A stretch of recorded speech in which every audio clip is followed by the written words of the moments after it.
Ladies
and gentlemen, we are live!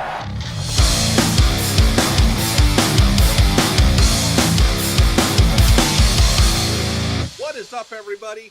I appear to have gone live without a hitch, which makes our streak of going live without an issue up to 1 in a row. So that's awesome. I'm going to go right to my guest now and bring him on in. And it worked again. Look at that. 2 in a row. Welcome Nostalgia Unboxed. Do you go by John or Jonathan? Jonathan, but I'll answer to both. You'll answer to anything is what I heard, even though that's not what you said. Excellent. How Yeah. you doing, man? I'm living the dream, I think, or at least starting to reach the REM stage of living that dream. I don't know what I'm saying anymore. I'm doing well. How are you? I'm doing good. I'm a little... I'm sitting here thinking I might have jinxed myself about the whole, hey, no issues, as I'm looking, and it appears that my desktop wallpaper is the background for this, which... Yeah, where is that, at least? Do we know? Is that a personal photo or just a default? No, that's just me hitting Google and saying, find me something. Wonder what happens if I hit this button. Okay, well, that's slightly better. Slightly better. How about this button? Okay. Well, that just brings me to a picture of my desktop. Oh, let's see those receipts. Behind the scenes.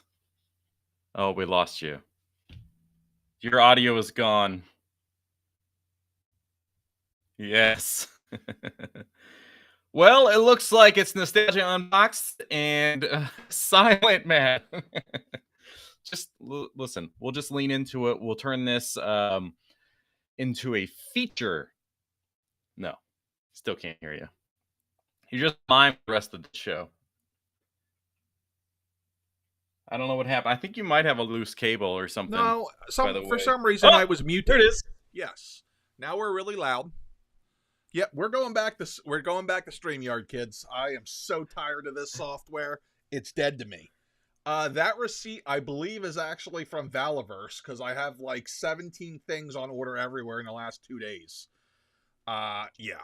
So let's see if I can get the chat on the screen. Ta-da. Nope. What window are you showing? Who knows? Who knows? Oh, well, good enough. We'll do this. Hey, there it is. There, well, that's close. There we go. Definitely done with that. So, let's say hello to people. What do we got going on here? We have a whole lot of people here.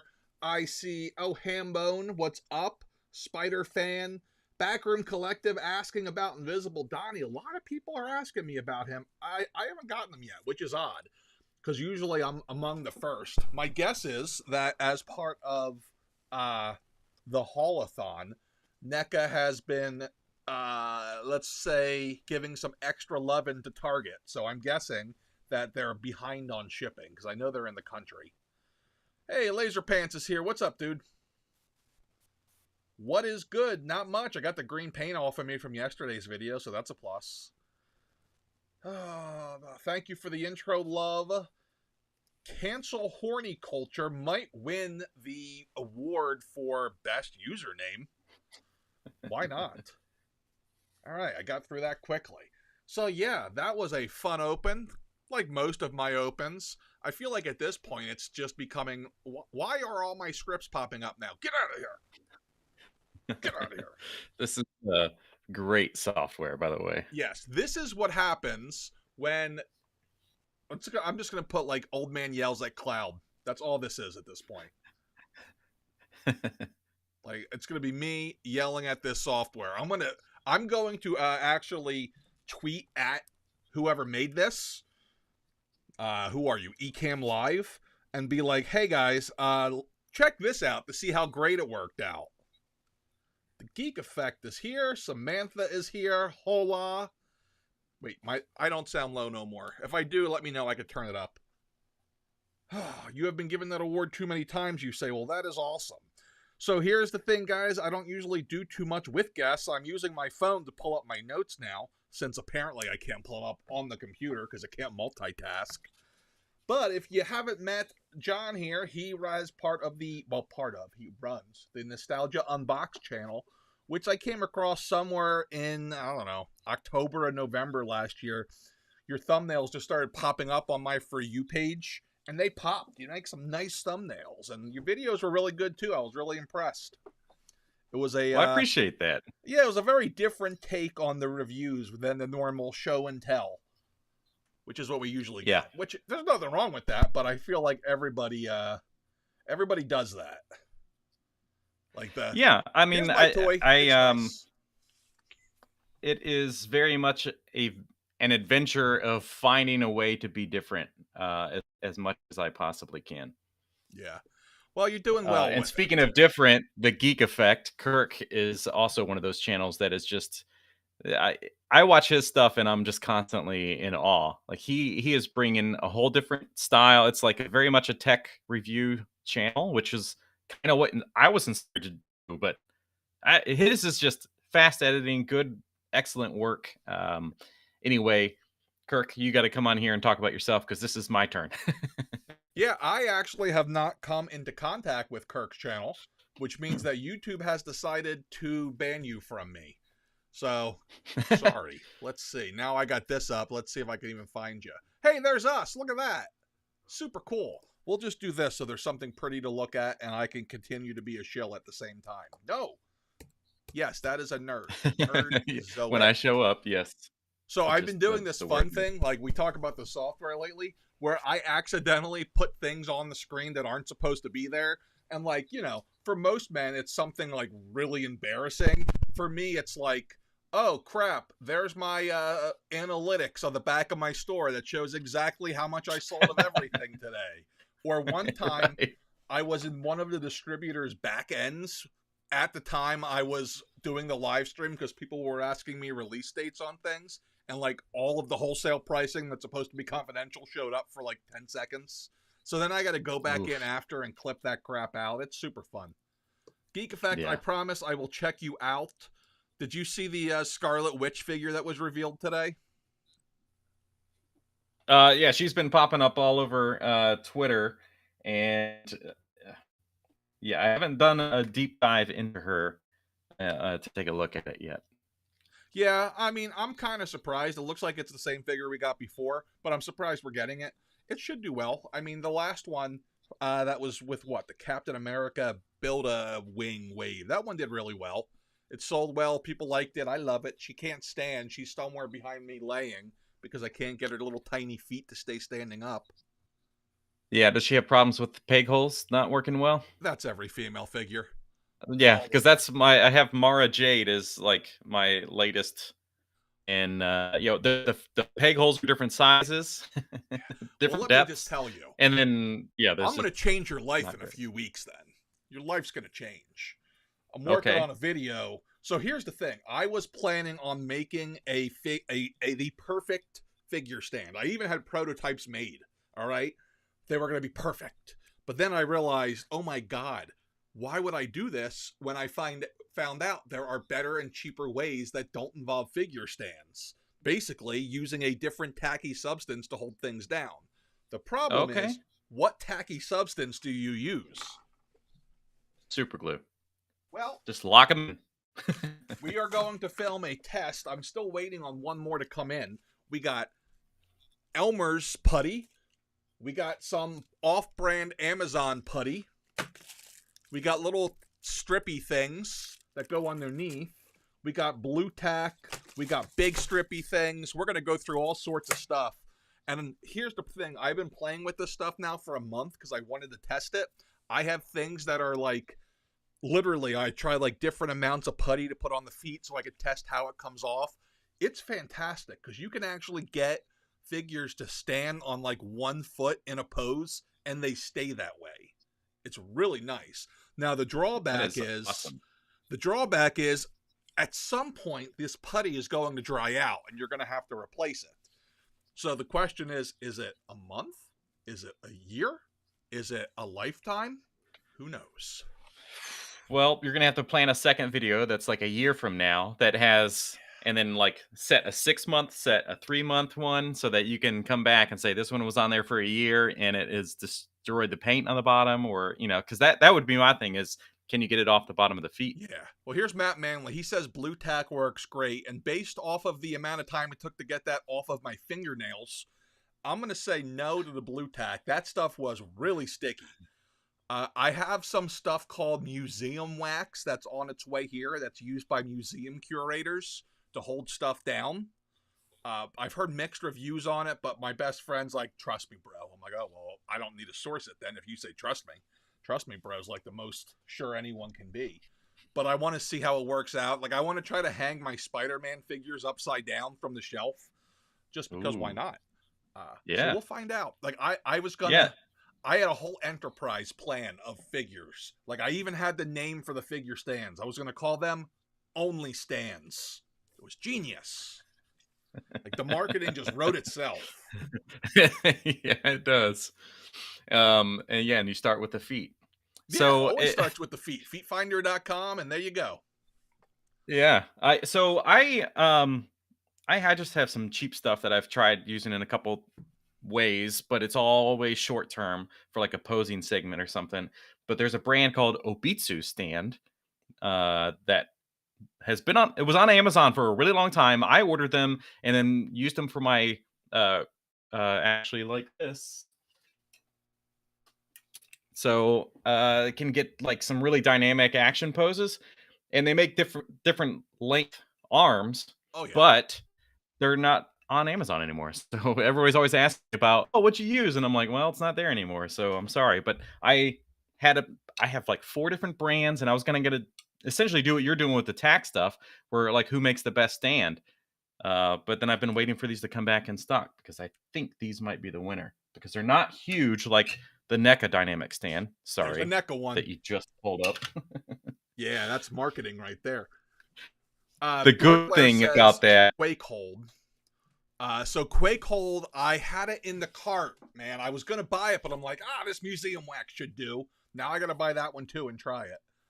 Jukebox Hero says museum wax doesn't work where you live. So here's what I heard. I heard that it doesn't work unless you store it in a refrigerator, which really doesn't make sense to me, but I'm Italian, so my grandmother used to keep everything in the refrigerator, like in the dairy thing, like you open it up and there's like D-cell batteries, and like, hey, what's that? She goes, oh, the batteries work better if they're cold. Like, all right, you say so. I mean, we never had a problem finding batteries, but still. Yeah, so I'm going to try them all. We'll find out what works. We'll see, like, my wife's so mad because I ruined like 2 pairs of pants with the putty because like I'm so ADD that it was sitting on the desk and I'm just sitting here working all day and like it's like a fidget spinner. I sit there with it all day long and then it's everywhere. It's just everywhere. Now most of these things apparently come off with like you can rub them off or you could take it off with a little bit of warm water and soap. So I don't think there's going to be paint damage. I think my biggest concern is, do you have to replace it every other year? So we'll Right. find out. We shall find out. All right, no one wants to see a dynamic action stand anymore.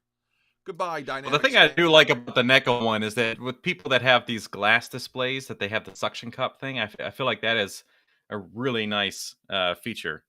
I don't think it'll work on these behind me, though. Okay, I've not actually seen them because, like, I was actually thinking about, like, okay, I was even trying to think outside the box. I was going to Dremel out holes in the feet and try to stick magnets in and do like a magnetic Oh. style. But then I'm like, that's a lot of work. When I looked at all the figures, I'm like, yeah, I am pretty lazy. This does not seem like a great idea. All of you guys who are well, saying I things think- in the comments, I'm writing them down because now I'm going to add them to the video. I brought out the Yeah, I pen. think You just made if- the list. How about a magnet with a peg hole? Peg. With a peg, they can go into the feet. That still doesn't work because they're just going to fall off the pegs. Never And mind. here's the problem. Good old Hasbro makes every peg hole a little bit different. Yeah. And then the females, half of them don't have peg holes. And then if you get like a suited character like a Tony Stark and he's wearing wingtips, they just assume you don't need peg holes. Well, what about the action figures that will put them towards the front of the foot, not on the heel? Yeah, that's even worse. Cool. It depends. Like, because if it's a back, That's if it's a front heavy cheese-like. figure or if they're carrying something heavy, like, you know who I was struggling with? I got Ronin in yesterday from Amazon. And when I opened him and set him up, because he has that heavy hammer, I was having a really hard time not getting him to fall over because he was so front loaded on weight. Now, keep in mind, I am a spaz, so it could be that. Which, speaking of Ronin, I gotta say, I saved this box because I don't even know what to think about it. Like, there's no tape on any end of the box. Absolutely nothing sealing the box. Like, we're running out of things to cut. So we're like, let's get rid of tape. Absolutely now, nothing. but this I've is an not item seen that that. would end up being in regular retail stores, right? At some This point? is right off of Amazon, and Amazon's been having a lot of swapping problems. And when this whole packaging change happened, I said, like, hey, this is going to be a problem. Maybe some kind of a specific security tape where if the seal's broken, the seal's broken. Well, now we can't even use Scotch tape. Dang you, Hasbro, you're breaking my heart. Yeah, that's insane. Just one thing I'm after all another. about, personally, this is where I differ because I love plastic free packaging. I don't know where she went, but the Mara Jade with that like artwork on the front, I love that stuff. When it's just a shot of the figure, I'm like, I could care less. I don't want this like really bad graphic design behind a figure shot. Give me some artwork with the. You get David Nakayama all the time to make art for Marvel stuff, and then you put it on like the sides of the box, and it blows my mind. That's the graphic designer in you for sure. But Yeah. I actually enjoy it on some things, like the Spider-Man and His Amazing Friends packaging from late last year. That was so cool. They made it look like the opening of the show. I loved it. Like the Mara Jade's a great example because like I love the front of it, but like you have that'd be such an easy one where you could do the plastic and you can have the art because you have the front, you have the inside cover, and yeah, it drives me nuts. But that's a whole nother story. That's not going to be an issue soon anyway at the rate we're going, as it appears that is going to be a thing of the past, which I'm kind of wondering if Build-A-Figures are a thing of the past based off of the last couple of waves, but we'll see. Right. Yeah. I know. Saying plastic is a thing of the past or the plastic free? Oh, the plastic free. My sources have been telling me that is not going to be a thing too much longer, just because of the incredible drop in revenue. So I have that, but I think I don't think that the plastic free is why they're not selling as much. But I have a source with Disney parks and their whole like environmental friendly side of things, and they are working specifically to push plastic free even more so that they would drop. I'm not going to say. I could probably say it's not me. I don't work there. Manufacturers Yeah. if they refuse to work with them in that route.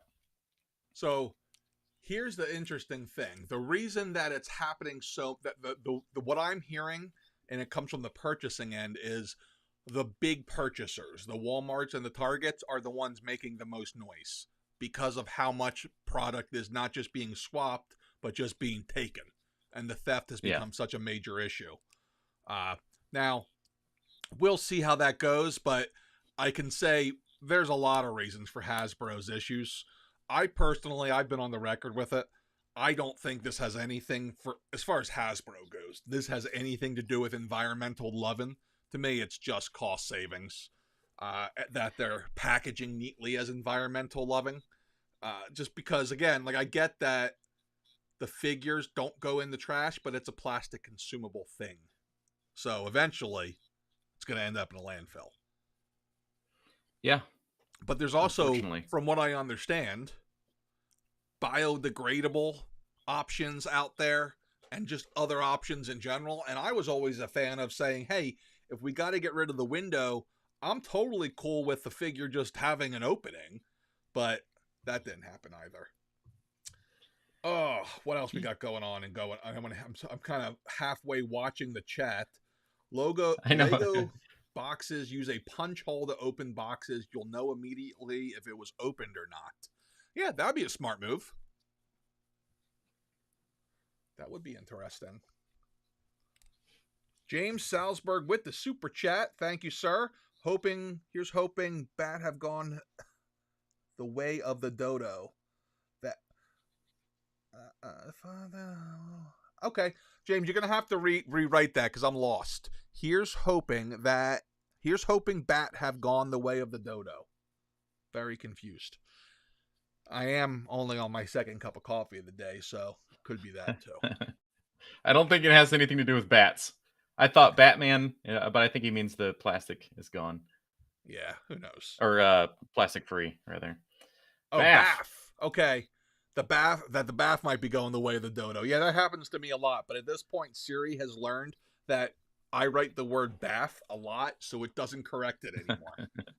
Let's go see Bathman. Yeah, Bathman could be a very interesting figure line right there. Yeah. So, yeah, I had heard from one of my suppliers that starting in December, we'd probably see a change away from it. We'll see. I mean, I'm kind of ambivalent with it. My Black Series collecting wasn't in package, period. I never understood why, but for whatever reason, I don't like opening Star Wars toys. I think it's because that's what I started with, and I was a min-on card guy for a really long time because I liked having my house, my collection look like a toy store, which, look how that ended up. Yeah, kind of makes sense. But, yeah, just not a fan of it I don't mind it on Marvel. Star Wars is where it really bothers me. That's interesting. Yeah, I mean, it's a much more personal, it sounds like. Yeah, so speaking Marvel, I'm going to open anyway. I could care less, but Star Wars is where it bothers me. I think that there should be, at least with online, you know how stores will offer these. You might be familiar. I don't know if there's where they can sell like a guaranteed mint box. Yeah. Oh yeah, damaged box or standard or whatever. So what we are missing are box free. There's some of us just don't care. Like, if I didn't have a review channel, I don't care about the box. Just give me the thing, you know? So I tried it. It went very poorly. It went very, very poorly. So here's what ended up. Here's some of the things I learned. The idea of collectible packaging means different things to every single human being. So, I have sent things out that are gem mint, and they'll come back to me because, the art looks smudged on the packaging. I'm like, but it's still mint. I don't print it. Or the way the tape seal folds over looks odd. I have one guy who, I would send him pictures because he's seeing things that I'm not seeing. I sit here with a light over stuff for certain people, and I still don't see it. As far as opening things go, I did a little bit of that. It wasn't selling because I was offering it at $1 less. It wasn't selling. And the other issue I had was, holy crap, was it time consuming for certain things? Yeah. I don't think it wouldn't. Bad, but whew. Yeah, I can't imagine from your like middle perspective, it would Yeah. have to be from the manufacturers. Like Oh, you yeah, can that order would. a set of these things, so everybody's saving some cost. Obviously, they would save the most. But speaking of BAF and not doing that anymore, I am curious if people like that because there's generally figures in there that nobody wants that Yeah. has a really important piece, or any piece is important, I guess. But I've got the Blob, Oh, look at and he's the $56. blobbing goodness. He's huge. The face work on that thing is absolutely incredible. Am I frozen? You're That's doing weird. choppy, but it's slowed down. I think it doesn't want you to move quickly. Is what it's telling you. Well, I challenge it. I will faster. But for $56, is that a better deal for people to just buy the Blob versus trying to buy a Build-A-Figure? I assume so, right? Yeah, I mean, I've always thought that. Like when that came out and the price was what it was, everyone was up in arms. I thought it was a good deal considering like, okay, cool. Do you want to go buy the inferior version Build-A-Figure for 3 times as much? So like I Right. was okay with that. And I think it's a fantastic looking figure. I haven't gotten any in person yet because the way Hasbro Oh, distribution man. goes is sometimes I get things a month before everybody. Sometimes not. It's just everyone's different. It's a little bit crazy. But I think Yeah. the big issue with getting rid of the BAFs, especially in Marvel, is like you just said, what about the characters that are not going to be big sellers? Like, I think back to like the Armadillo wave a year and a half ago. I don't know that I would have sold any more loans or who was the girl? Shrieks. If it wasn't for the BAF piece. Like, people love Build-A-Figures. I love Build-A-Figures. It's part of the Yeah, fun. well, it's just interesting. If you're buying stuff as a seller in waves and there's no BAFs in some of these things, or you're going to get stuck with more stuff. Oh yeah. I mean, I have like solutions built in. Like I do mystery boxes where if I get something relatively rare, like you can see different companies or different stores have their different theories on this. Like Big Bad will just put it up for like $15 more than it would normally be. My solution is I put it in a mystery box and use it to get rid of a bunch of crap I can't get rid of. So, hey, listen, you can go buy this figure for $40 off of whatever, a $50 figure on eBay, or you can get it from me and you'll also get 2 other things that may or may not be cool. So, and then Yeah. I'll usually No, throw you something did else in that. there. I What really wanted to else? get the you had the Wolverine mystery thing, and I was like, oh man. It's tough. Like, and what's fun is when we have to figure out who wins. So what we do is we print out all of the invoices and then we literally take them, throw them on the floor, and mix them up, and then I make my wife pick one. I'm like, all right, there's the winner. It's a lot of science that goes into it. Yeah. Behind the That's scenes fun though. science. Yeah. For anybody that is interested in the Blob, that is my most recent review. I think it's my most recent one, but that's up on the channel. Whenever we're done here, everybody doesn't go see that. Yes, go. The head sculpt, they painted the tongue. The tongue is glossy. Yeah, It's he beautiful. looks really cool. I'm really excited to get that one. Like that's probably my most anticipated personal figure coming up. Like my collecting's really changed, especially with like I've moved to a lot of like Mezco-y things. Not really Mafex more than anything else. Like I fell in love with them. I might end up like marrying that company. Those figures are just so gorgeous. But yeah, Yeah. definitely. What else have you been opening lately? Any other good reviews recently? They're all good reviews. Of course What they do you are. mean? Of course they are. Any other reviews of good figures is where I was trying to say. I see. Well, the most recent stuff, because often my brain, once I've made a video, everything that happens in that video, for the most part, is gone. Yeah. I have, like, don't remember anything, but I did Marade, did the Blob. Today I recorded, it's an older one from, I guess, last year, but the whole pack Oh, of Mousers. I missed out on And I those. really just bought it because there's a VHS in there, which, speaking of VHS, is for these things. I didn't know they made them too. I thought that was just a you thing. Whoop. Oh, that's neat. Well, it's for the plastic VHS. So, Ah. interesting segue here. So, for anybody that doesn't know, I've made all these little VHS covers. that are available. You can download them, or you can have me assemble them and ship them to you. But they are made specifically for the NECA VHS. So they work really well with all figures of NECA scale or even 112.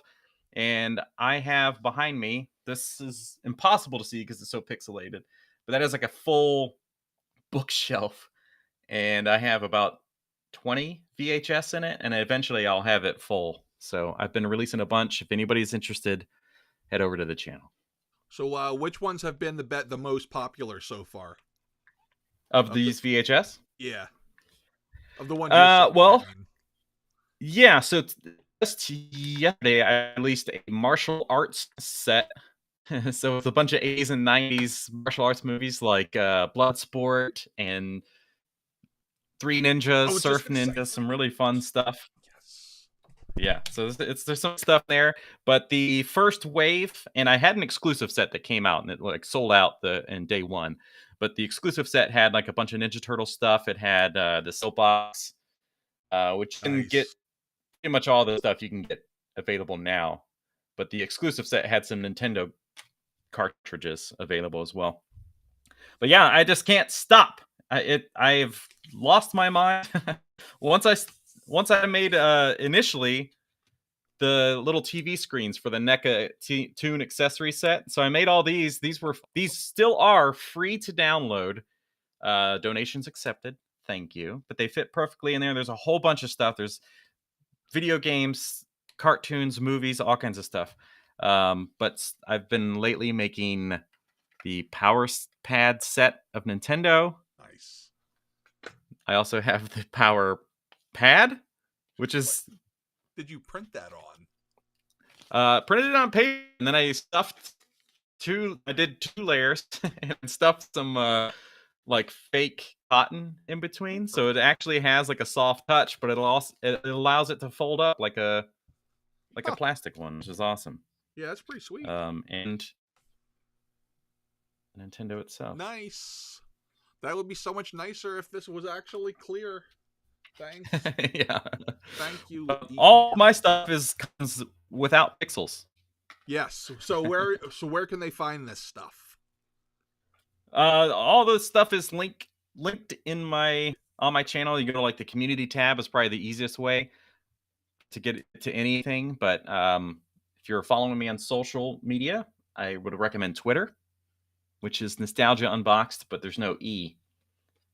Did someone take the E? You can also get some posters. Yeah, I couldn't afford the vowels. Nice. That's me on Instagram. It's Nerdzoic with 2 C's. The only place where I didn't have the name. Yeah, somebody else has got Nostalgia Unboxed, and it's one of those accounts that just hasn't used it in like 5 years. Sons. Those SOBs. Gotta hate it. That's right. So are the NECA Turtles your favorite NECA thing then? So whenever I got into all of this, which was back in the end of July, I was selling my artwork, which is here. Man, this is just like, let me just talk about all my stuff. I was selling my artwork at GalaxyCon in North Carolina and stopped by a booth that had toys. And I wanted to see the original movie Turtles from Playmates because my child brain thought they were phenomenal. I was thinking they looked just like the movie, that they were soft touch. They're not, none of those things are true. But what I did find was a set of NECA Turtles, Raphael and Michelangelo. That was my first, or whoever that set was. I don't even remember now.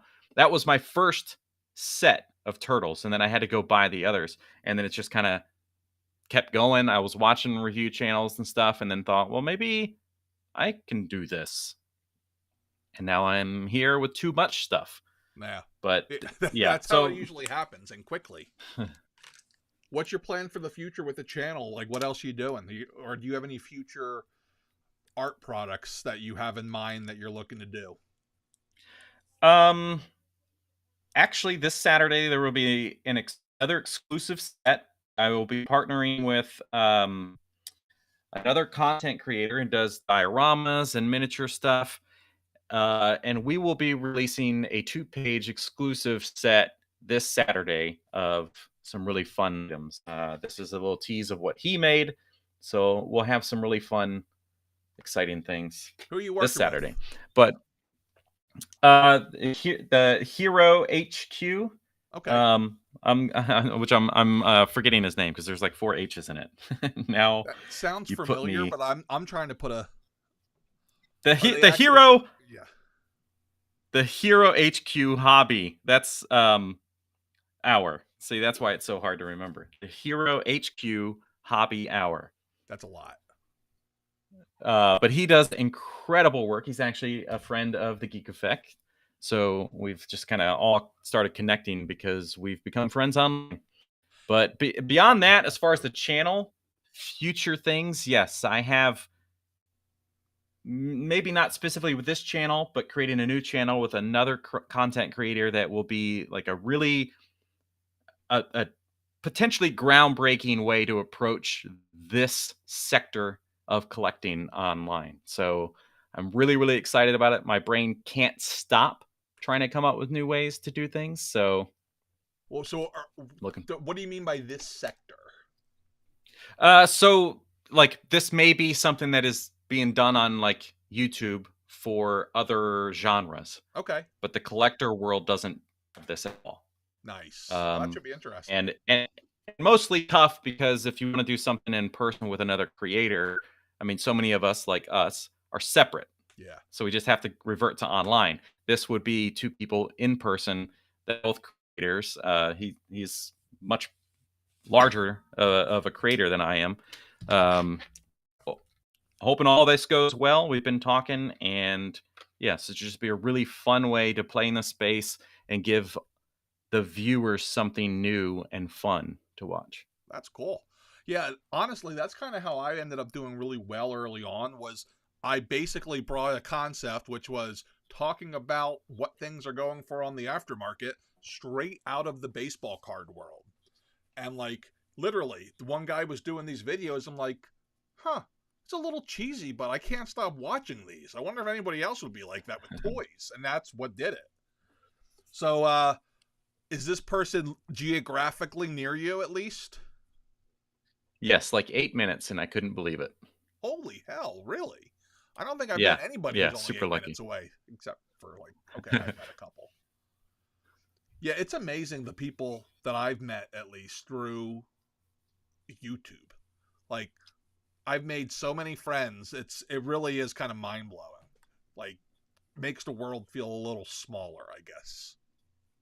Yeah, it's really nice. I have to give a shout out to my friend Mo of Moscato Bot and Collects because he saw my channel and then invited me over to Twitter, and it's just been this whole community of collectors helping collectors. And it's like there's an actual hashtag of CHC, but I've made a lot of great friends because of that. And like you said, it just helps things feel a little closer. And being a creator, it's really nice to have people to just have normal conversations with all the time. Yeah. Do you enjoy what part of the this is going to go into the YouTube weeds a little, but what part of the creation process is your favorite? Like, where do you really get into it? The recording part. Yeah. More so recently, as like probably right around when the NECA animated like accessory set came out.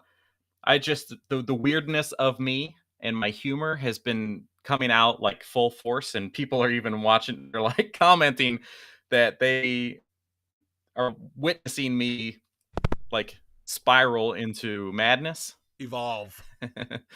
Yeah, so it's a lot of fun just making the jokes and stuff like that. But the editing is fun when I can set up jokes or find some like creative way to insert myself like into the TV screen. So I'll pull up like After Effects and put myself in there, and it might only be a few seconds, but it's just something different and trying to stay engaging and have fun with it. Yeah, it's really hard to do that. Like I don't edit my own stuff much anymore just because of time. I have a team I work with, but when I was editing, that was always my favorite part of the process. Do you have a part you dislike at all, or a part that you tend to put off? Also the editing. Really? Yeah, so like for me it's funny how that works. I was gonna say, even though the posing segment is sometimes people's favorite part, it can be the what I dislike the most because I have two cameras. I got one that's like right on the other side of this laptop. I got the one overhead, and I can just record everything, cut that stuff. It's easy. But then to do the posing segment, I need to do it over here. So I have to dismount one of the cameras, bring another tripod over, set everything up, move stuff, and then it takes twice as long probably as recording the episode, just to sometimes just to get these idiots to stand, but also to come up with like a just a fun new interesting pose that keeps it entertaining. Wait, so you said you're using the camera like straight overhead down? Yeah. Interesting. I'm gonna have to go rewatch some videos because I always assumed it was like a straight on shot. I got two. I just cut the whole time back and forth. So yeah, that has kind of become my style, I guess, is not just that I have two cameras because I'm not the only one that does that. But I do split screen as well. Yeah. So that I can sometimes I'll stay on screen and it's just this full square of both videos. Interesting. I'm gonna have to check that out. Yeah, I would say that if you can't tell just based off of how some of the tech issues on this live stream have gone, my least favorite part of the whole process is actually not being on camera, but I hate recording because the whole time I'm stressed out. I'm like, is that on? Am I in focus? Is the audio on? I can't tell you how many videos I have filmed over the last couple of years where it was garbage because like, oh, look, I'm out of focus the whole time. Or, oh, look, there's a stain on my shirt. Like, there's always something. Oh, man. So, like, sometimes I'll try to pull my wife in to just make sure everything's good. But she, as I told her last week, is the world's worst director. So, I put out a video yesterday where I do a complete goof on a Better Call Saul commercial. And I have her helping me with it because there's just so much going on. I do a scene. How was that? It was all right. What does all right mean, Anna? Do I need to do it again? I don't know, maybe. You're killing me. Tell me it sucked or tell me it was good. Give me one or the other. Oh, it drives me nuts. But I enjoy coming up with like stupid little skits and stuff. But I gotta admit, like, I found myself more drawn to the short form content as of late. I haven't really made much of it. But like, I guess it kind of goes with my attention span. I feel much better with like making the 60-second format. It's just so much more fun for me because you can do so many more different things quickly. Yeah, that's interesting. It's a place that I would like to spend more time, but man, so before I did this, I had a space and science channel that I did, which is why I made sure. Because I love it. But I did that for like 2 years, which is where all this like editing experiences come into play, basically. And it just wasn't rewarding by any means. And when you talk about space and dinosaurs and things, people that think the Earth's flat, we have a dome, dinosaurs aren't real, and those people just like look for content to like harp on and just make comments, which is really unfortunate. So are there really flat earthers then? I always wondered if that was just something people made up. Dude, I wish. So they believe in it so much that like I am trying my best to like be understanding with folks like this. So I think about, okay, they think we're crazy that the Earth is round and that there's not a dome around it and stuff, and that the moon and sun, all that stuff's real. As much as we believe and know that that is the case, that's how they feel about it being flat. Huh. So how do they explain the fact that we've been to space and we can see it? CGI. It's all fake. The rockets hit the dome and fall down. Like it, yeah. Well, just a lot of. But what would the benefit be of the man making us believe that the world is round when it's really flat? Look, I don't know, but there are so many arguments against that it's just like that's the thing for me. Scorpion Sensei, listen, I can pull off a great Carl from Aqua Teen Hunger Force. Like at one point, it was my voicemail. It was, "Hey, leave a message or don't either way, and I'm off. This is you. Happy Mother's Day."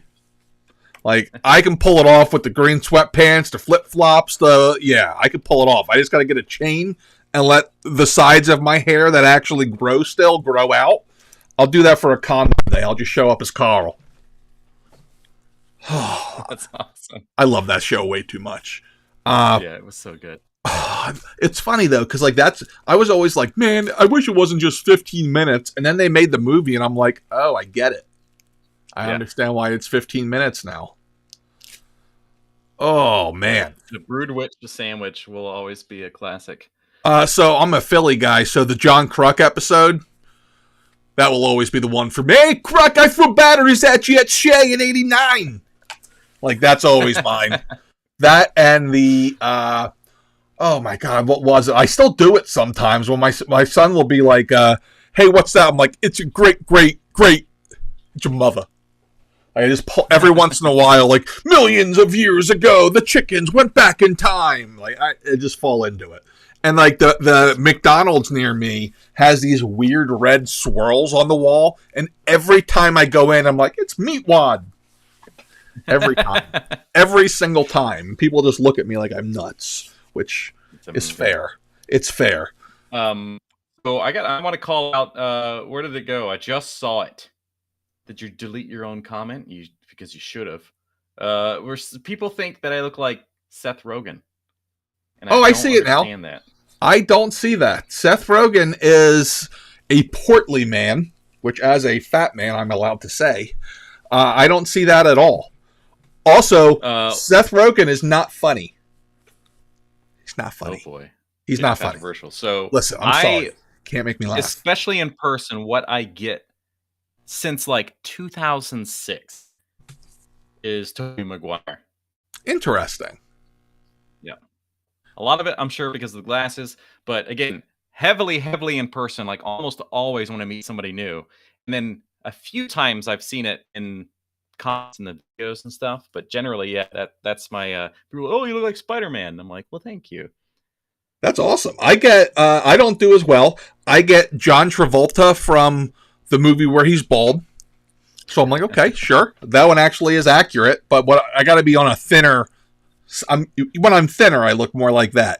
When I'm fatter, I get Vincent D'Onofrio, and that is also accurate. Especially if you go back and look at pictures of me from like 15 years ago when I had hair, and him from Full Metal Jacket. I even had a manager who used to just call me Private Pile, and quote that all day, and then it became my own personality. So it wasn't really fun. But yeah, that's kind of funny. No, Seth Rogen, I don't know. There's something about him that I don't find fun. I don't know who this person is calling the store, but it's 5 o'clock. We're closed. If you're watching, I'm sorry. I'm really bad with the store phone. Yeah, I'm really bad with our store phone. Like, I forget to charge it for days on end because I do not like talking on the phone. I'm an in-person or email guy. Oh, they say it's the glasses that pull off the Seth. When did Seth Rogen start wearing glasses? Well, they were talking about.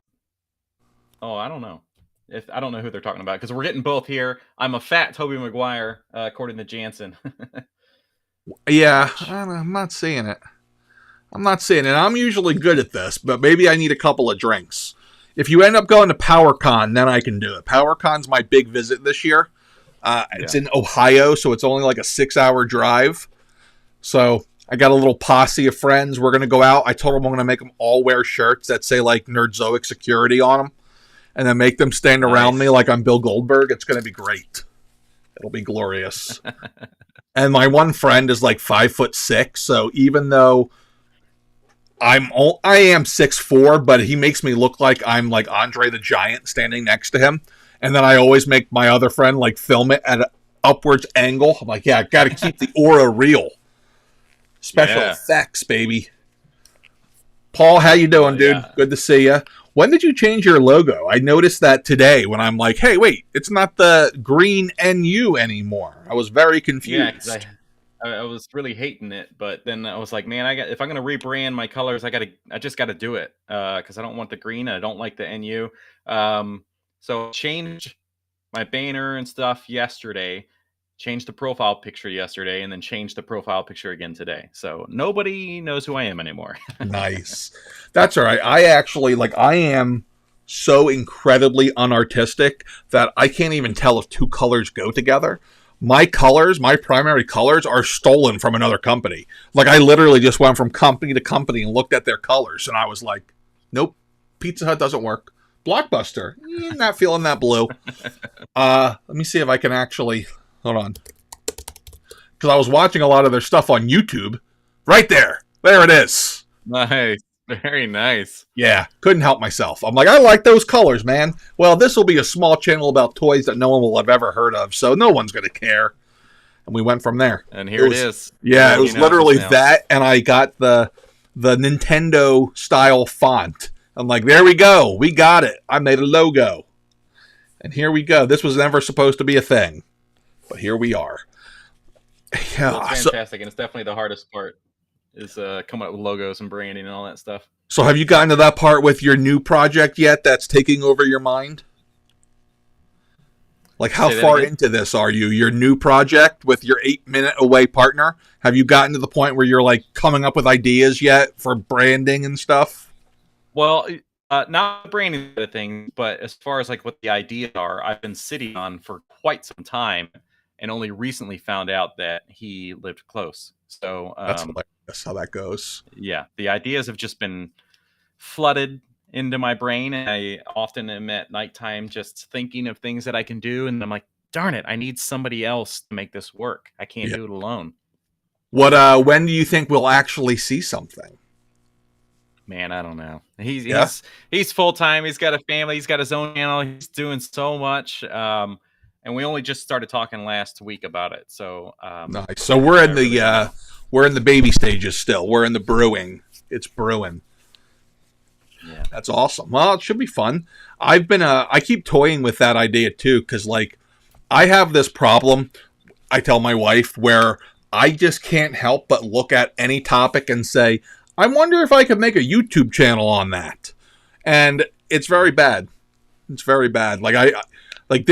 Initially, I didn't want this to just be about toys, and I keep trying to move out of just toys, but here we are. It just keeps coming back. Maybe it's because I decided to sell it. That could be it. Mojo, thank you. Your life. This is your life now. Yeah. Listen, it's how it goes, and the toy selling thing's never that. It gets a little tedious. That's why it's nice to have the YouTube end of it, because I never have to pay for advertising, and I can just kind of like, okay, I am tired of putting up listings today. Time to go do something new. Well, and I did want to say, actually, I started watching your stuff last year. I mean, this whole community of collectors and online creators and stuff is new to me because I'm in this space altogether collecting. But what I like about your stuff is that you are coming from it at a different angle, and you're not just like reviewing figures, which would probably be really bad for your channel if you ever just liked something, and then people would just be like, he always likes everything. Of course he does. Yeah. But you're giving us, you're an educational channel. I would categorize you as entertaining. It's fun, and we're pulling new information, and it's cool to see all the. I like when you do the what the figures are going for now. Yeah. And how they changed over last year and all that. It's fun.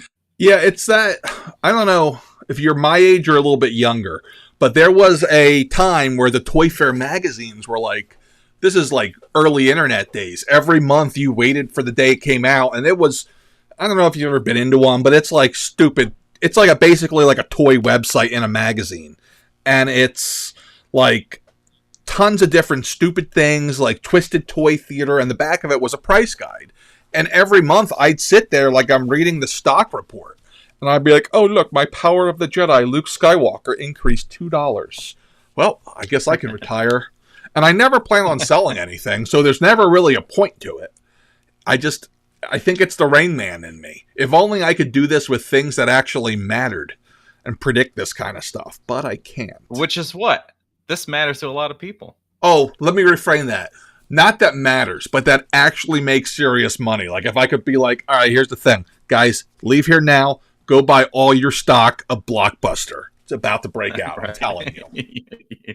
Well, that's the sign that we can't let you do that business because Never.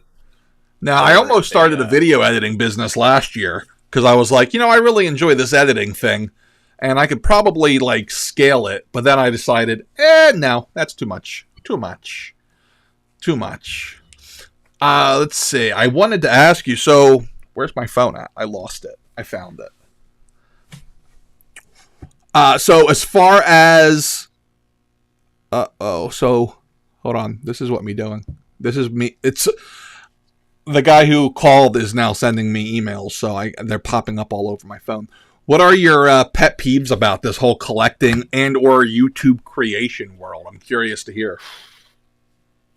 Man, that's interesting. I would say pet peeves. Pretty recently, there was a video, and I feel like a lot of people are probably aware of it, that was really bashing on people for partnering with things like Mattel to get I know what you're talking about. Yeah. And to that, who cares? Yeah. Who cares?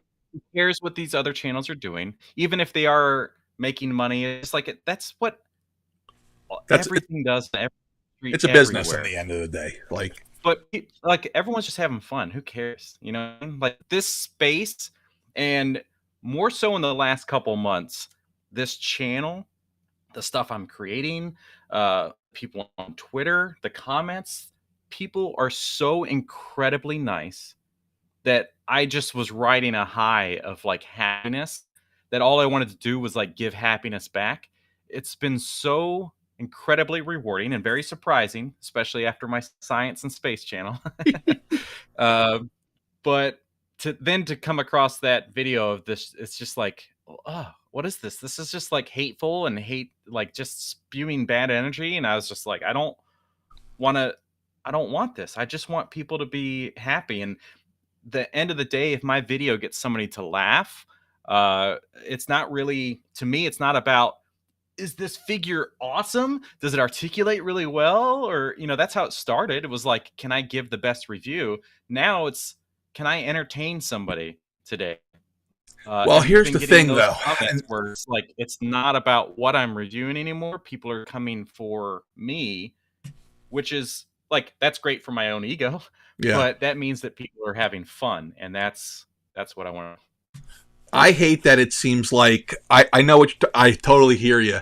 I hate that it seems like there seems to be like a us against them mentality. Like it almost feels like in many ways, there's like two different ends of the toy creator community. Like I actually thought about, and I might do it if I get the time to figure it out. Like I've been playing the newest wrestling game on the PS5. I want to create every toy YouTuber and have like a giant Royal Rumble and just be a blast, just so we can all kick the crap out of each other. But like there's times when I'm doing like the nerdies and I'm waiting for the day when one creator says, sure, but only if this person's not there. And that'll be like my sign to say, well, again, you're not going to be on here.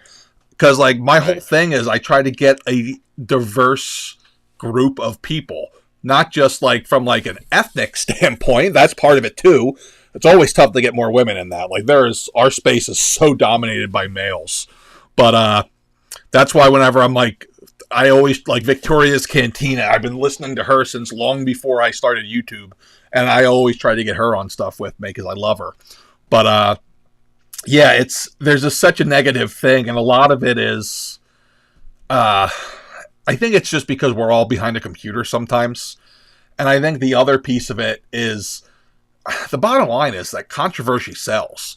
The channels from a YouTube growth standpoint, like I could grow my channel quicker tomorrow if I decided to throw away certain values.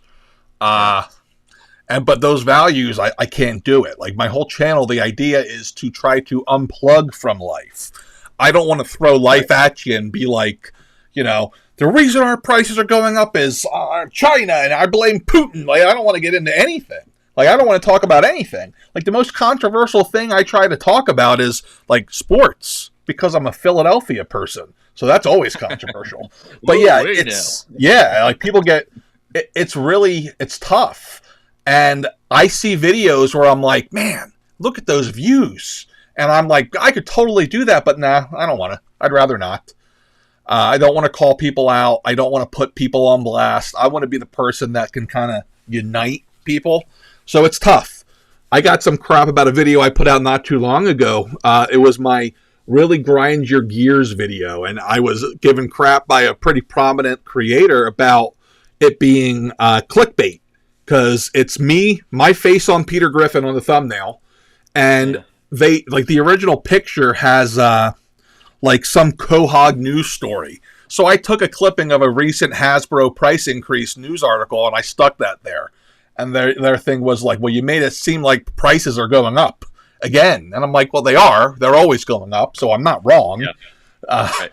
But yeah, I'm like, you can't win sometimes. Like, no matter what you do, I've come to the conclusion that there's going to be people who don't like somebody, and there's going to be people who love everything. And yeah, I'm seeing in the comments, everyone's going back and forth on their thoughts in the video. I think we started something. I didn't mean to. Oh, it's all good. And, you know, it's funny. Like, I like Tony a lot. I think he's a good guy. I don't think he meant to slam anybody for it. I think it was more a shot at Mattel. But again, I'm sure if people had a conversation with him, it wouldn't be I don't think he's trying to slam anybody. I think he was trying to slam Mattel, and as a person who slams Mattel and Hasbro fairly but regularly, I can appreciate that part of it. Like, I released a video yesterday where it's funny, because, like, I have to say, like, I started off with, hey, listen, I am tired of their crap. Both of them. They're both doing things I really hate, so let's talk about other companies out there. People took it as, you're not going to sell Hasbro anymore. Good for you. I'm like, when did I ever say that? I still sell it. I still collect it. I still love it. But that doesn't mean I can't be critical of it.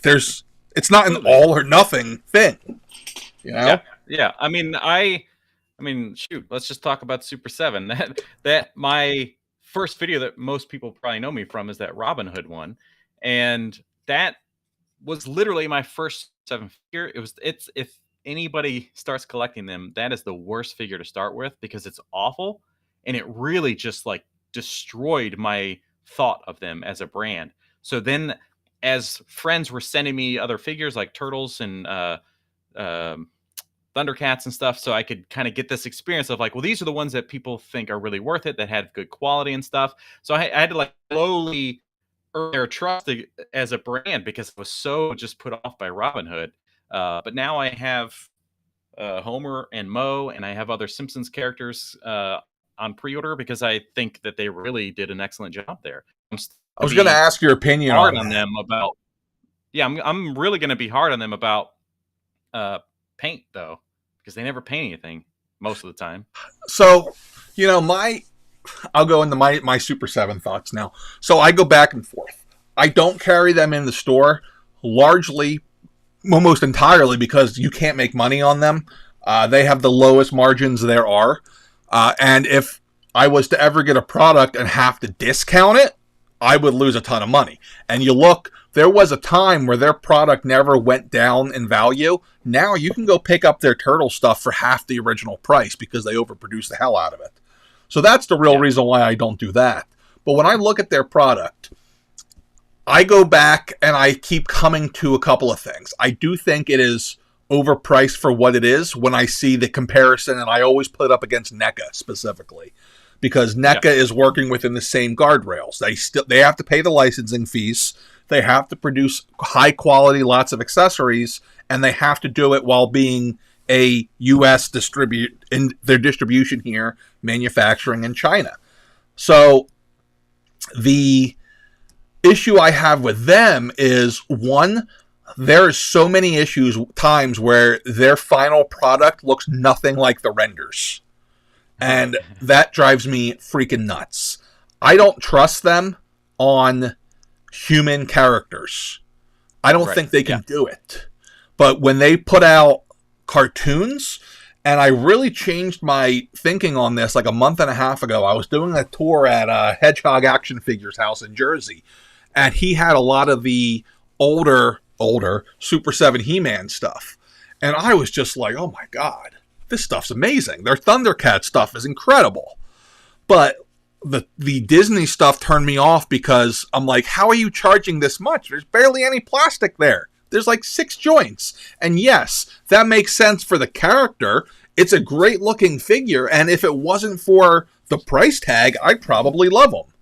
But then Turtles was the same thing. I'm like, why would I want to pay $55 for a modern-ish version of the same thing I had 25 years ago when NECA's over here, $20 less, and giving me an upgraded version of what I love?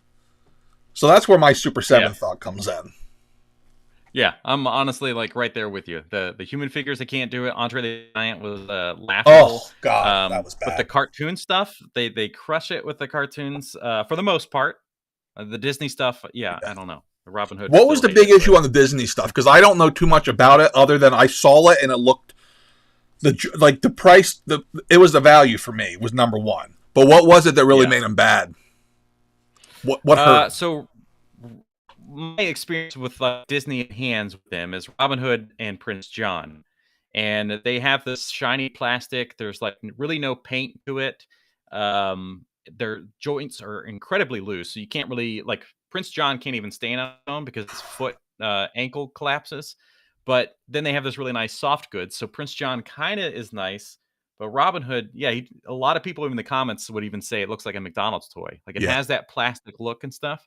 And then I also had, because I got it for $20 shipped, I bought the Fantasia Mickey Mouse, which was actually pretty nice. It was really good for the most part, but he's only well, I'm frozen. He's only an inch and a half, 2 inches tall. So he's not $45 is crazy because he's so small, but he's also kind of nice. So I don't know. Yeah, I mean, there's licenses that if they got them, I go. Like if they got some of the later 80s other cartoons, and I'm specifically talking about Cops, Hasbro, unlock the license, damn you. Then I probably go into it. Like I look at their G.I. Joe stuff, and I'm not a huge Joe guy because it wasn't my thing as a kid because I was just a little too old. But I look at that stuff, and I'm like, man, am I missing out? But one thing I always come back to that drives me nuts is they're often, if you ever listen to Brian in any interviews, he's always very cavalier with, listen, this stuff's expensive to make. This is just the cost of doing business. But then I see them have their office in downtown San Francisco, the most expensive real estate locations in the world, and it drives me nuts. It just gets under my skin because are you passing all of these costs along? And if you are, that's why it's expensive. And that kind of sucks. Yeah, right. And I praise them every single time on their packaging because it's all phenomenal. But speaking of offices, NECA's got this thing. It's just in the middle of some housing area in New Jersey. If I put it in one of my videos, but you can find it on Google Maps, and it's just this tiny little building. You can see if you Google image from their office and see what it looks like inside the building. It's wow, these guys aren't trying to have these high-end experiences in the office. It's just a tiny little spot. And there's very small few amount of employees too. Yeah, for sure. Their office staff is 3 people. I absolutely love that they put who's involved on the bottom of the box. You broke up. Say it again.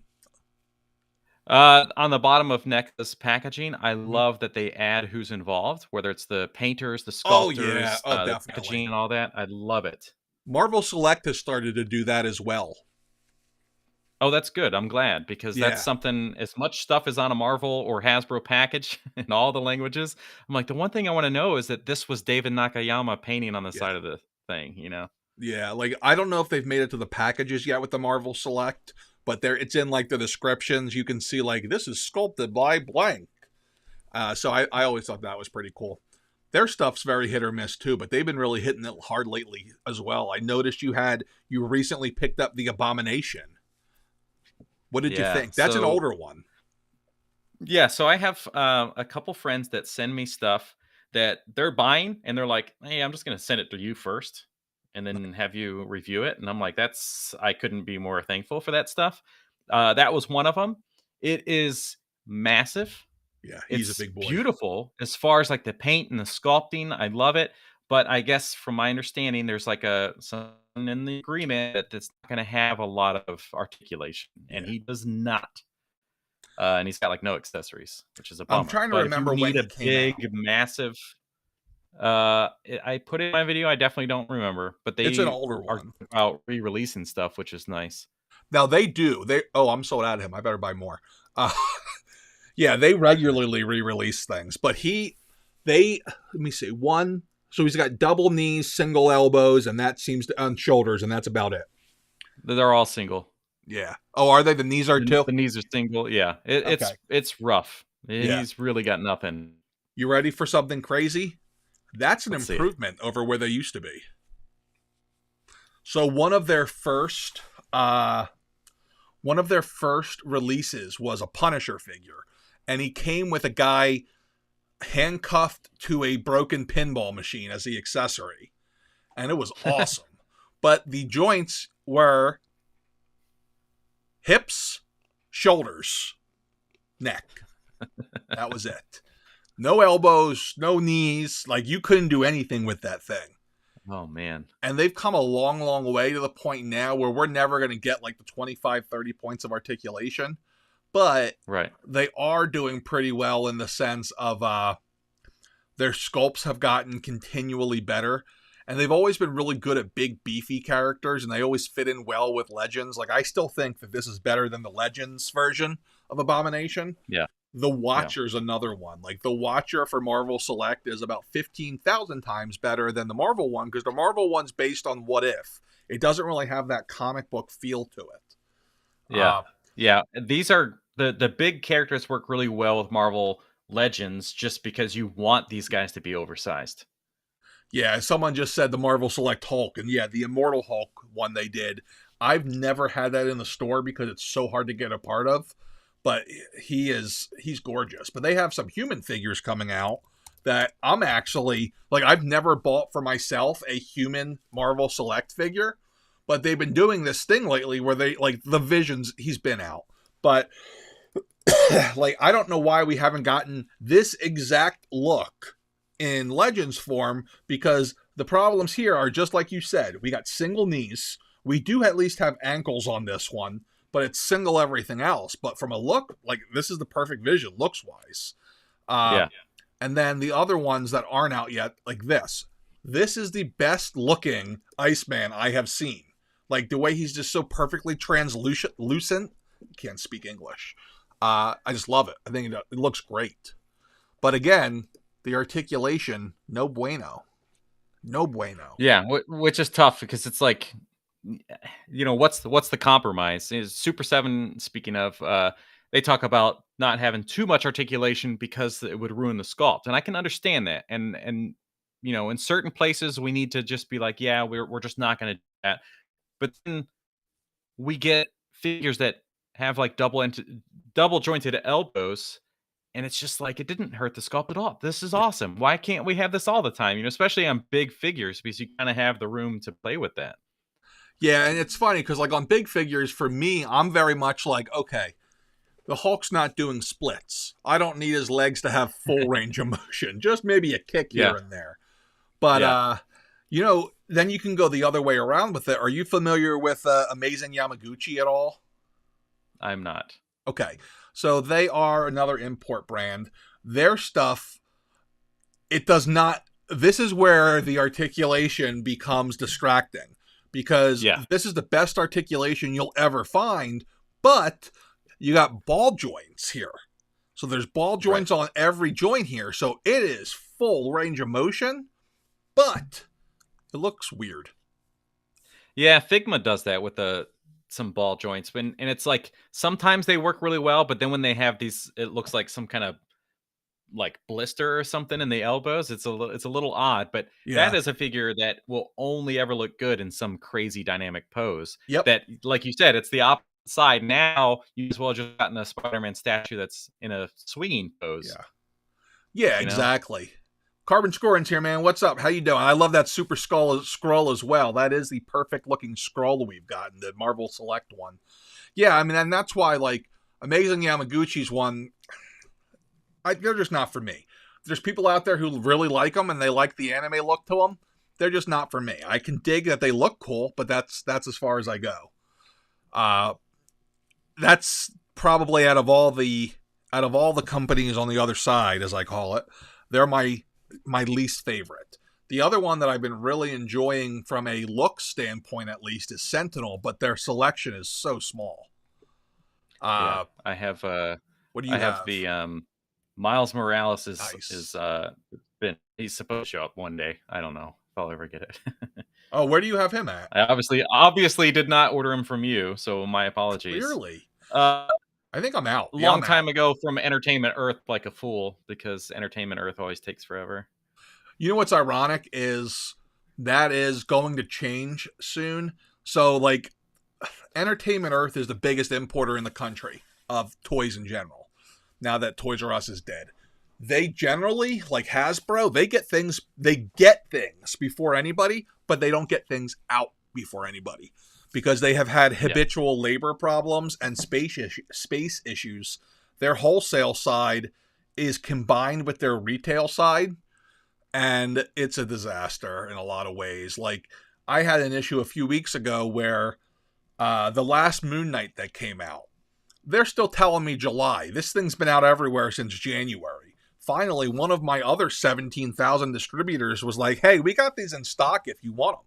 So I called EE. I'm like, listen, guys, you got to cancel that, and you're not charging me your 20% fee. We're not doing this. And they're like, well, it says July. It's never changed, blah, blah, blah. I'm like, all right, let me speak to a manager. They said, okay, he'll call you. This story's getting boring. But the next day, guess what shows up in my cart? Moon Knight. So I got a feeling they're sitting on all sorts of stuff that they just don't have the capability to move quickly. So, ironically, there's a great example. I'm waiting on them for him because I didn't want to have to pay to import anymore. I get most of the import stuff directly from either China or Japan. But for whatever reason, they had him so dirt cheap. I'm like, yeah, I'll restock from them this time. But yeah, regrets. Regrets. He looks great, though. Where do you stand on the Spider-Verse figures? Oh, no, I was talking about the Miles that you're waiting forever for. Oh, yes. Yeah. And I have this thing that I ordered from 5K stores, or nice. Toys, rather. I can't tell what it is. Give him... Yeah, I'm sure it looks great in pixels. It looks like a blur of color. Pixels. Yeah, it's a cloth set for him. So nice. It works with the effect or the Sentinel Miles. It'll be soft goods, jacket and pants and stuff. It looks really, really cool. Yeah. But yeah, I'm very limited. He's the only thing from the Spider-Verse that I have ordered or plan to, maybe again at some point, but I don't know whose I would like to go after for that. I was curious what your thoughts were on the new Marvel one. Just because I don't honestly dig too deep into Hasbro stuff. Most of the time I just don't look at it. Here, I'm trying to get a better picture. That should stay for a minute. Yeah, so it seems to be super polarizing because some people love the animated look, some don't. I went very, very, very light on ordering this just because I'm like, ooh, this has massive peg warmer potential, because Spider-Man 2099 and Spider-Punk specifically are the ones that worried me the most, because they have the little kids version for $12 still, and they look almost the same. So I was really concerned about it. But ironically, they ended up being the best sellers. Oh, wow. Okay. That is, I guess, because where else can you get that? I thought for sure that this 2099 people would not be into just because of the shape. Yeah, that's kind of what I thought too. But people love the animated Spider-Verse universe. I watched it. I felt like Wilson Fisk looked bad, and it offended. No, I'm just kidding. I thought it was really good. I really enjoyed it. I'm looking forward to the next one. I actually have to watch it again. We tried to watch it on Saturday. We actually ended up having a mini funeral for our television in the living room. Because I went to turn it on and I'm like, Luke, turn the TV. I can't see it. Wait, what's going on? It's on. Uh-oh. The tube died. So now I get to go out and buy a better TV, which is always fun.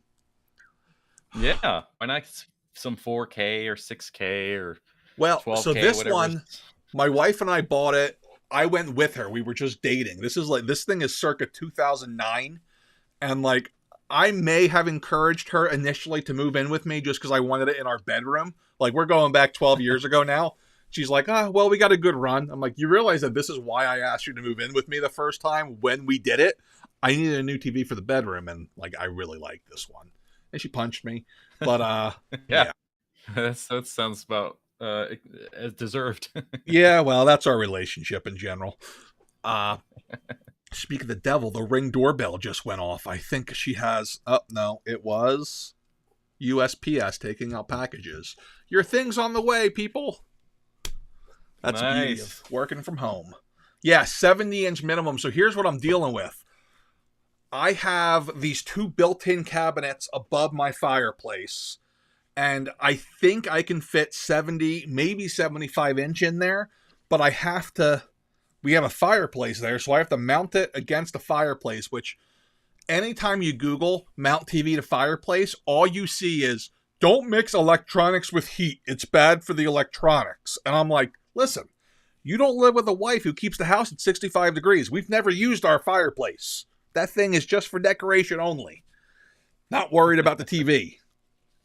So I got to figure out a way to mount that because it's drywall over brick. So I'm very hesitant to try with the expensive TV. Yeah. But yeah, it's not in the budget today. Let's put it that way. We're going to on a major vacation 2 weeks from tomorrow. So I cannot afford to be spending $1,000 on a TV right now when I have Hawaii looming. So. Yeah. Well, that's understandable. Yeah. Hey, so speaking of Jordan, a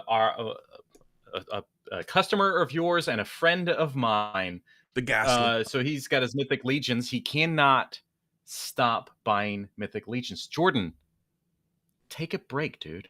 I was going to ask you if you have tried that crack yet. I actually ordered one from you just a few days ago. I thought I saw you on there. Yes. I've been a supporter of you, but never a customer. Welcome until recently. Well, you know, it's funny because with those things, like, I always have the problem of I never buy enough, and it started today. I'm already selling out of those darn things already. Jordan went to Toylanta in Georgia and bought like 70 of them. I just ordered the Lady Aperona. That's the first one to sell out. Nice. I even took her down already, apparently. Yeah, she's long gone. She looks awesome. She reminds me a bit of some League of Legends, and then I went on like a hunt to see if there were like cool League of Legends of I don't even remember her name, but the one with the shield and the sword. You're not his mom, he says. I always just say, listen, you're not my real dad, but that also works. Oh, yeah. Mythic Legions there is a feel to them. Like, I thought the people were like cultists at first. I went to a local con in Jersey, and like, these people are lined up in 100-degree heat outside, wrapped around the building. And I'm like, what the hell is going on in here? And then I'm like, I see them and I'm like, okay, they look cool, but I don't totally get it. So I went home and there was literally nothing in stock anywhere. So I paid like $75 for a $40 figure on eBay. And I was like, oh, I kind of get it. Yeah. They're just buttery smooth, man. And I believe you had a video talking about them as a business to work with is like your favorite. Oh, they're the best. Yeah. They're the best. That's awesome. Yeah, they are. Jordan actually has a video where he is like essentially like what would you call it? What are words? This is the biggest problem with my own channels. I just forget what words are. He recorded his experience at Toylanta, and he recorded the booth. And the guys just seem awesome. It was their first time ever doing something like that. It looked like they really were just having a great time. But as a company, just seem like people that are just thankful, right? Yeah. That people want to buy their stuff, and I love it. They're just great people. They really are. They do every con they go to. This is their first time going to Toylanta. They usually stay up in the Mid-Atlantic, and they are the attraction at conventions. Like, they are the guest. Because people just come, they want their autographs. They become like toy royalty. It's really cool. Like, I love the idea of modular toys. yeah. And that was what they were from the beginning. And the what's the word I'm looking for here? The art end of Mythics, the things that people create are incredible.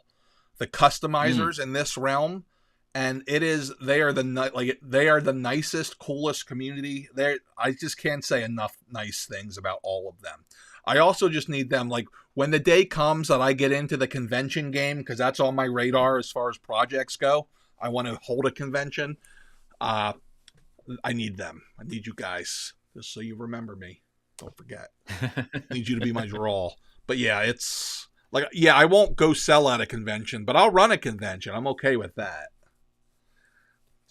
Yeah, man. I think you got to get it going. Oh, it's coming. Probably next year. I've got some stuff kind of working out with it. Some of the website store end stuff is just so time consuming.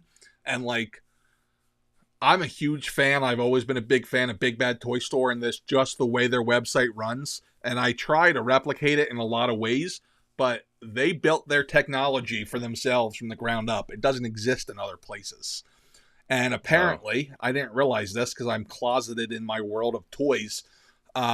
The rest of retail does not operate in the same way as toys. Like, there's not these massive pre-order windows where you sell out of pre-orders, and there's no such thing as, like, why would you need a pile of loot? Why are you buying from them so often? Why not just wait and buy everything at once? And it's just such a unique business model that, like, I'm having conversations with web developers, and they're just like, well, why would you need that? I'm like, don't worry about why I need it. Can you make it?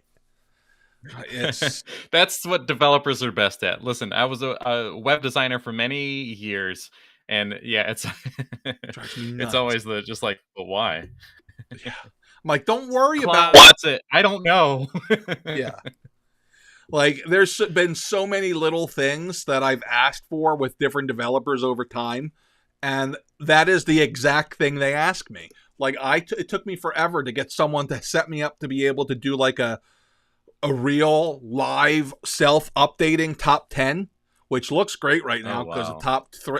But like, yeah, these now actually it updates on its own every night at 3 a.m. It updates my last rolling 30 days top sellers. And it drove me nuts. Everyone's like, well, why do you need that? Because I want it. And I'm paying you. Yeah. Isn't that enough? And as buyers, we love stuff like that. Yes. Yeah, like, that was one of my favorite things to do with, I go back to Toy Fair, is they had a top 10, and I don't know what they based it on, because they didn't have any actual numbers. But like this, I wake up every morning, and I'm like, let's see what's moved. And it's always fun to see when things jump in. Like, I got a bunch of really cheap Croc Masters, and I was selling them for like $23 a few weeks ago. So he jumped up there for a while. But as soon as that sale ended, as soon as we hit the 30-day mark, he'll drop out. So, but now we're going to start seeing Legions everywhere in there. Like this fella, Dubon. Yeah. I might have to. Actually, I haven't opened any of the new ones yet. The one that I want to open is the one that looks like Stratos from He-Man. Where is he? He is a He-Man tribute figure. Have you seen they do that yet? They make like the Masters of the Universe tribute figures. Yes. So they used to work on it back in the day. They were the sculptors for it, the Four Horsemen. So they do a lot of stuff like that. And I've always been a big Stratos fan because why does he exist? I always ask myself that. I'm like, if he can just fly, I feel like he's being underutilized in Eternia. So what are you going to do? What are you going to do? Guys, I want to hit the comments one more time because we are hitting the hour-and-a-half mark. Look, everyone's coming with developer comments. Don't question my judgment. Just do it. The developer is scared and confused with your tactics. Listen, here are my tactics in business.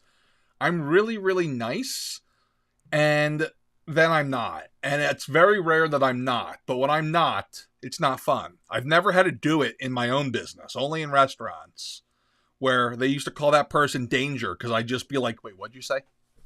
I would be very angry. Very angry. Jordan almost ordered himself a Stratos. I don't blame you. Of course. Let's see. What Of course else he we got would. going on? I'm surprised he doesn't have just like an auto give me what you make. Yeah, well, If it's you funny if because you maybe that's what you need on your website. People can create accounts like Jordan. Maybe we'll just call it the Ghastly Special. And anytime a Mythic Legions comes into your store, just auto charges and goes to the buyer. that's genius. Well, the thing with Mythic Legions is it's always cheaper to buy them directly from the Four Horsemen, but they only sell them for pre-order. They don't sell them in stock. So then they set our prices right. for us. They give us a minimum price. So that's what I love about it, because it's able to, there's no one who can go in and undercut everything. Did you see the Savage Crucible figures? They were a recent Kickstarter. They just ended, I think. I don't know that I have. Okay. That's not the Jesus stuff, is it? No, that's Biblical Adventure. The Biblical Adventure. Okay. Yeah.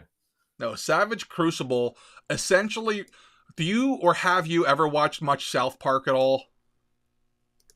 Yeah, years ago, and then Okay. randomly 2 times a year I'll probably catch something. So there's a whole episode where all the kids are getting high on cat pee, and every time they get high, they end up in like this metal rock world. That's what I see here. Like, it's the metal rock world. Because, like, they have like I can't find any of their art here. Let me go to their Kickstarter. They have a animated video on YouTube where it's literally just metal music and metal animation of these fantasy things, and I'm just like, man, you guys should have paid for the rights to Slow Ride. That's all this is missing. Has this closed? I have been in talks with them, for the one of you who asked me about carrying it. You got to be. Didn't you have somebody on? So I had recently. So that was there was a lot of toy lines on Kickstarter recently. There was Biblical Adventures, which was based on Renaissance art of biblical figures. There was Almighty Legends, which was also Bible, but more of a fantasy take. And then there was this. I've had pretty much everybody on. Take. Yeah. My general rule is, like, anybody who creates a toy line, I want to talk to them because I think it's good for the industry if the more variety there is. But yeah, people were drooling over these things, and I like them. I don't love them. Oh, are these the people that make the one with the giant, like, lion head? I think so. Let me see. Because there's like one that I love, and it's armor. probably the lion head guy.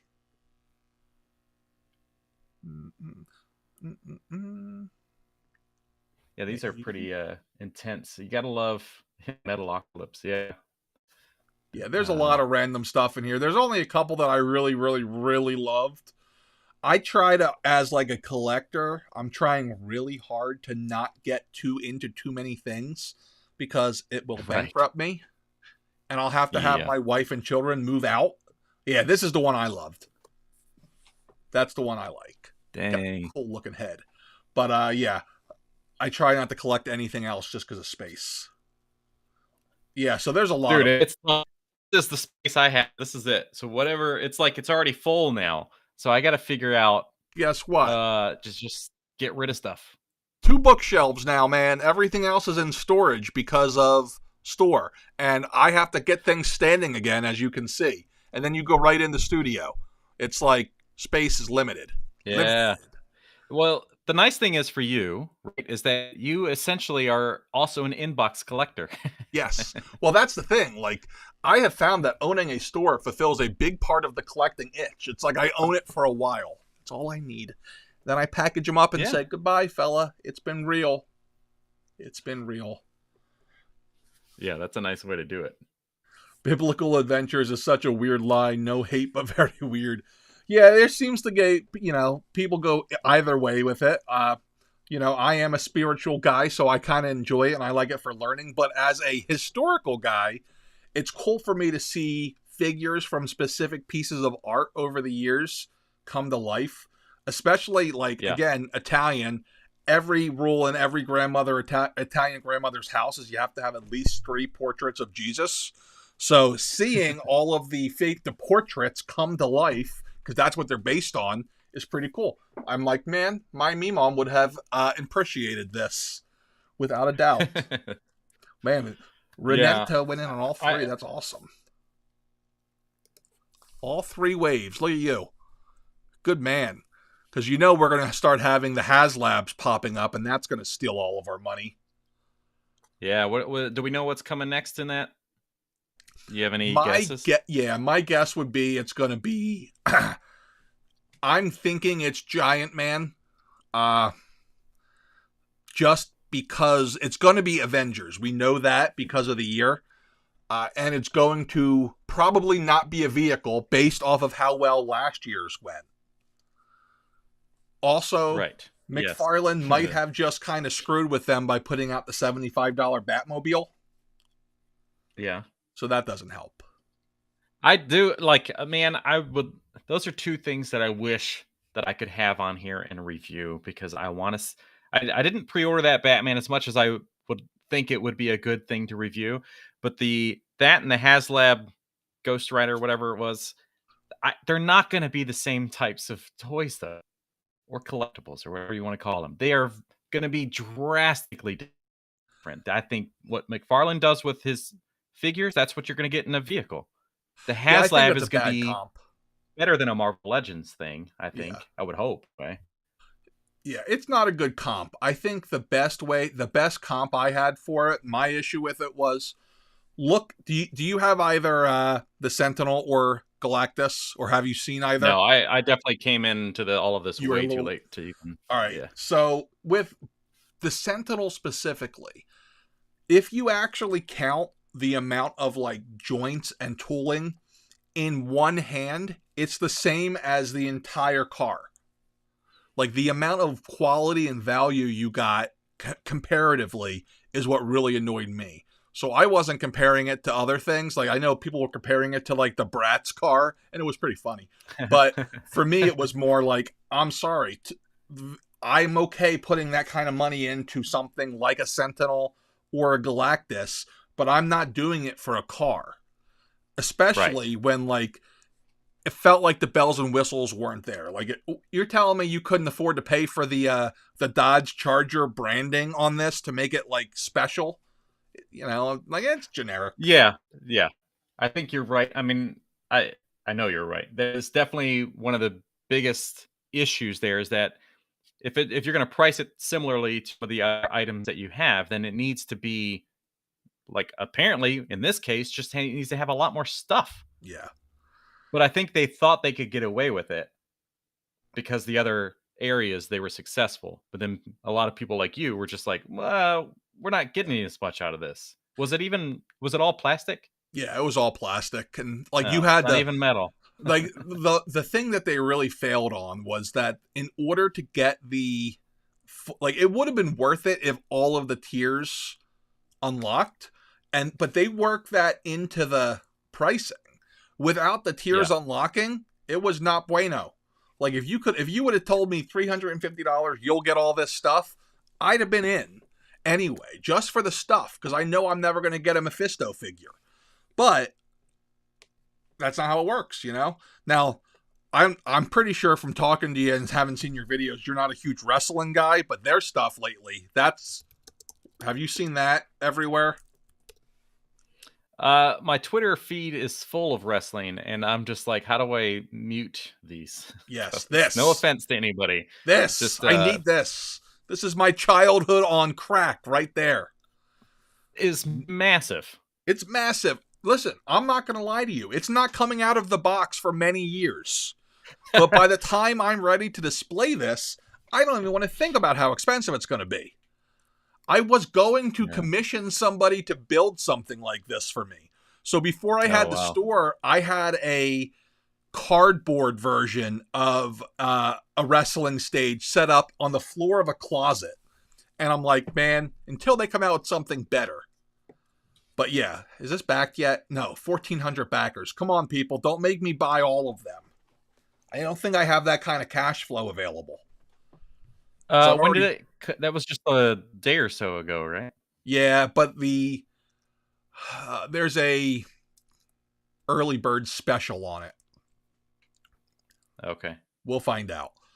Yeah, this is one of those ones where I ran. I don't run the crowd funds often, but this one I did. That's awesome. Yeah, What I about you? know What do you a think lot of of HasLab? my friends. A lot of my friends are definitely into that thing, and I'm happy for them. Just wrestling and GI Joes; those are two categories and Transformers that I just don't have Yeah, like a desire to get into. Um, the HasLab stuff, I wish that I would have gotten the Proton Pack.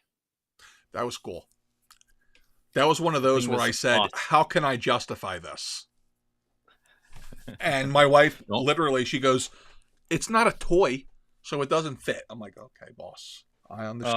Oh, dang. It's cosplay. That's all. You just prep it for that. They're like, oh, I'm just gonna start going to conventions and I want to go as a Ghostbuster. So yeah, I wouldn't have been able to pull that off with her. She wouldn't have known. Six She foot knows me four. better than that. She'd have said, no, you know, bye. Are you, I meant more specifically, like, do you have anything that you're hoping for with this year's round of I see. HasLabs? No, because Hasbro collectively, like last year, I thought I was gonna like everything, and I was like super like, oh man, I gotta get so much stuff. I paid for their HasLab Hasbro Pulse thing, the $50 or whatever for the year, so you get free shipping and early access stuff or whatever. And then very quickly, once I got my VHS collection done with Dan Wiesenmeyer's artwork, I was just kind of like, and they don't do it for me. Yeah. The the Mandalorian that came with the ice spider and Grogu. Yes. And that thing was like I don't know, $38 or something, or Oh, yeah. 40 some dollars. And I was just like, this isn't. I can't do this anymore. But when I'm looking at that price compared to, as we said earlier, NECA, with the amount of paint and work that they put in their figures, I know where else am I going to get Star Wars unless I start spending more money to get these like hot toys and stuff. And then I'm just going to be, I guess I'm not really going to get it. Yeah. No, that makes sense. How about, I guess you would have missed out then on the NECA crowdfund they did, because it's been 2 years now since the Turtle Van. Yes. Yeah, Oh, definitely missed out on that. that one. I am so pumped for that. Although I want to know where my sewer is. I want a sewer. I think you want live action or animated? Animated all the way. Because I want a subway scene for the movie. Okay. Like But, from the second, well, when they find their second home, and it has oh, the okay. I'm little thinking first subway movie where car. Raphael saves April. You're thinking like the subway. Yeah, It's not the that Hilton. would be awesome. You'd be better off at the Hilton. Yeah, that'd be pretty sweet. I do love their live action stuff. Like, it's interesting because there was a rumor a while back that McFarlane was going to get the license to Turtles, and I was really upset about it because, I mean, like, how do you improve over their live action stuff? I don't think you can. Like, Right. it is that close to perfect. Unless you're going to produce the same thing for $20 less, like, I don't think you can beat that. Yeah, absolutely. So question that I've been wanting to ask you, and I keep forgetting about it because we're just two boys talking about stuff, Yeah. talking about toys. What's the thing this year that you are the most excited for, that you're looking forward to getting for yourself? So probably, assuming it comes out this year, because I actually did a video on it, it is that Turtle Van. Like, that is my number one thing, without a shadow of a doubt. Like, as far as personal collecting goes these days, like, NECA Turtles is my number one. And ironically, even though I don't sell it, and I try not to collect it, I keep getting sucked back into wrestling stuff because it's just so nostalgic for me. Like, Yeah, every time I think I'm out, they pull me back in. Yeah, that's awesome. Love it. So are you with the top of the van? Did you like the curved one, or you like the new retooled flat? I didn't even know they changed it. What changed? So when you go and you look up the prototype images, it has this like super curved rooftop, and people had issues with that because I guess most episodes it's flat. I didn't But notice. that is based on all the early sketches. That's based on the early episodes. It's based on so much stuff that they were given, and I absolutely love it. It's so beautiful. The I round love top. it. Yeah. but they flattened it because a lot of people wanted the. I guess there were more episodes where it's flat than it was rounded, so I understand that, and I think more people will be happy with it flat. But yeah, that there you go. Is this the If you flat can one? find a related picture with, yeah, It's folded kind of up though. So, square now. Yeah, yeah, I don't dig there's a it. I picture think I of like him it somewhere rounded where it's more. flat, but it does look more like the Grand Arsenal rooftop. Huh. I guess we'll find out. Like, I really this was again one of those things where I just ran to the computer and said, "Yes, please." I do the same thing with like any of the NECA Turtle stuff that I miss in stores. Same deal. I run, I grab it. Hold on. Dude, yeah, they You just just do so well. hang tight 1 second. Yeah, man. Hello. I'm Chat, still on. You okay? Everyone's alive? all the people in the chat, let me know what you're looking forward to the most this year. What did you pre-order or looking to buy? Yes. That's what I want to know. Something good. Surprise me. Love you too. Bye. All right. Sorry, I want to make sure. Usually she doesn't call me during a live stream. So I'm like, uh-oh, someone's in trouble. But it was, oh, how was it? I'm like, oh, wow, we've been doing this for 2 hours. I didn't even notice. I guess it is time. Hey, it's been great. Yeah, it's about time to wrap this up. We got 105 people in here still, which usually I don't do live streams this time of day, so I don't know how it compares. It's very weird with lives. Like, if I do a live stream at what I think is prime time at night, I'll get like 95 to 100 people. But if I do one like during the workday when people are working, it gets upwards of 300 people. So, like, clearly I am having a negative effect on the workforce. That's okay. That's okay. They were making people's day, and if they lose their job, at least they had some fun when it happened. Yeah, there you go. While you were on the phone, I did ask the chat to let me know what their most desired item was for the year. So we're getting some of that in now. And I do want to say that my item that I am most looking forward to is the Nausicaa of the Valley of the Wind. And a lot of people don't know this.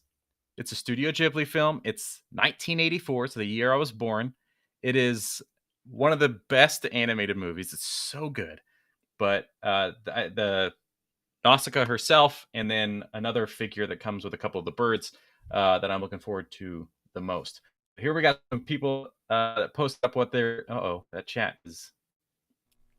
Can you see it? So we got a Mezco Spider-Man and Doc Ock. Yeah, I got my other TV up. Oh, who's thinking that they're going to come out this year? They're not coming out this year. It seems like Mezco. So with the Batman thing, I think they intentionally held off because the Flash movie, and then the Flash movie got delayed, and they were like, just have to deal with it, and just when that movie comes out, that will make the most sense for us to release this thing. And it probably worked out for them. I mean, there's a lot of people that bought 3 years ago that are a little irritated. Well, like the Man of Steel box that came out recently, that was supposed to be out last June, maybe before. Yeah, that's insane. But like when they do their delays, I think people's issue is they don't announce the delay, but when the month's over, they're like, they just change the date to the current month, and they do that month after month, year after year. Oh, gross.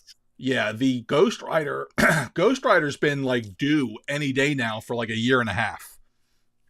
Have you seen pictures of that?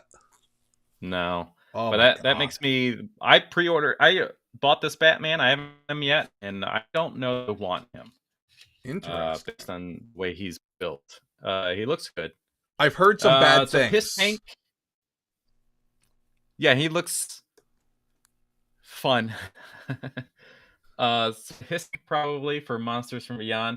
Lucky Butter said SHF Toby Spider-Man. Hey, my celebrity lookalike in person only, apparently, but I also have him ordered. Astro Zombie said, I'm excited for Mezco Ghost Rider and the Furay. Am I saying that wrong? Furay? Wolf? Listen, I'm assuming that that's pronounced as furry because it's animal figures. Like, did you ever like that big crocker that was going around the internet last year? Like, yes, them. And they do the not Leonardo. Is that them? I don't think so. I've never seen it with a capital R, so I said furry.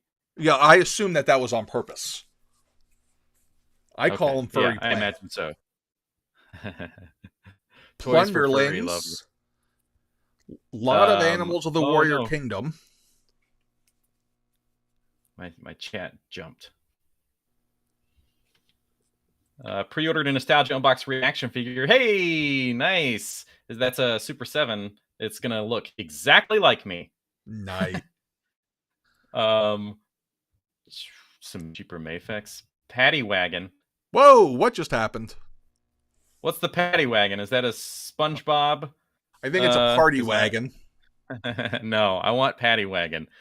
Oh god. Me on this. We got a Super 7 SpongeBob line coming out. All we need now is his little Paddy mobile thing.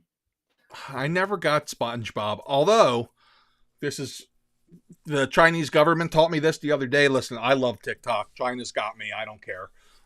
There's not much information they can get from me that is useful. Just all your business information. No big Listen, deal. if they already have it. I'm already a believer of that. But I was going through my daily time, and there was a little video that says that SpongeBob is actually based on a real place. Like the whole thing is based on this island that we bombed in like 1955 to test nuclear bombs. I'm not doing the story credit here, but it was a very interesting story. That's the story of Godzilla. I think you mixed them. That is think... literally the story of Godzilla. Oh, Godzilla. What else we got? Here, My Hero Academia. Amazing Yamaguchi. That is a big ask, and that's the #1 costume at GalaxyCon. People are doing My Hero Academia, and they come up to my booth and they're like asking if I have that. Generally, this is a younger audience, so I, like my channel, is generally people in their 30s, 40s, 50s, and I don't have any of that, unfortunately. And I do like some anime for sure, but not a show that I got into. It's like the most popular thing. I need to understand, like, this is the old person in me.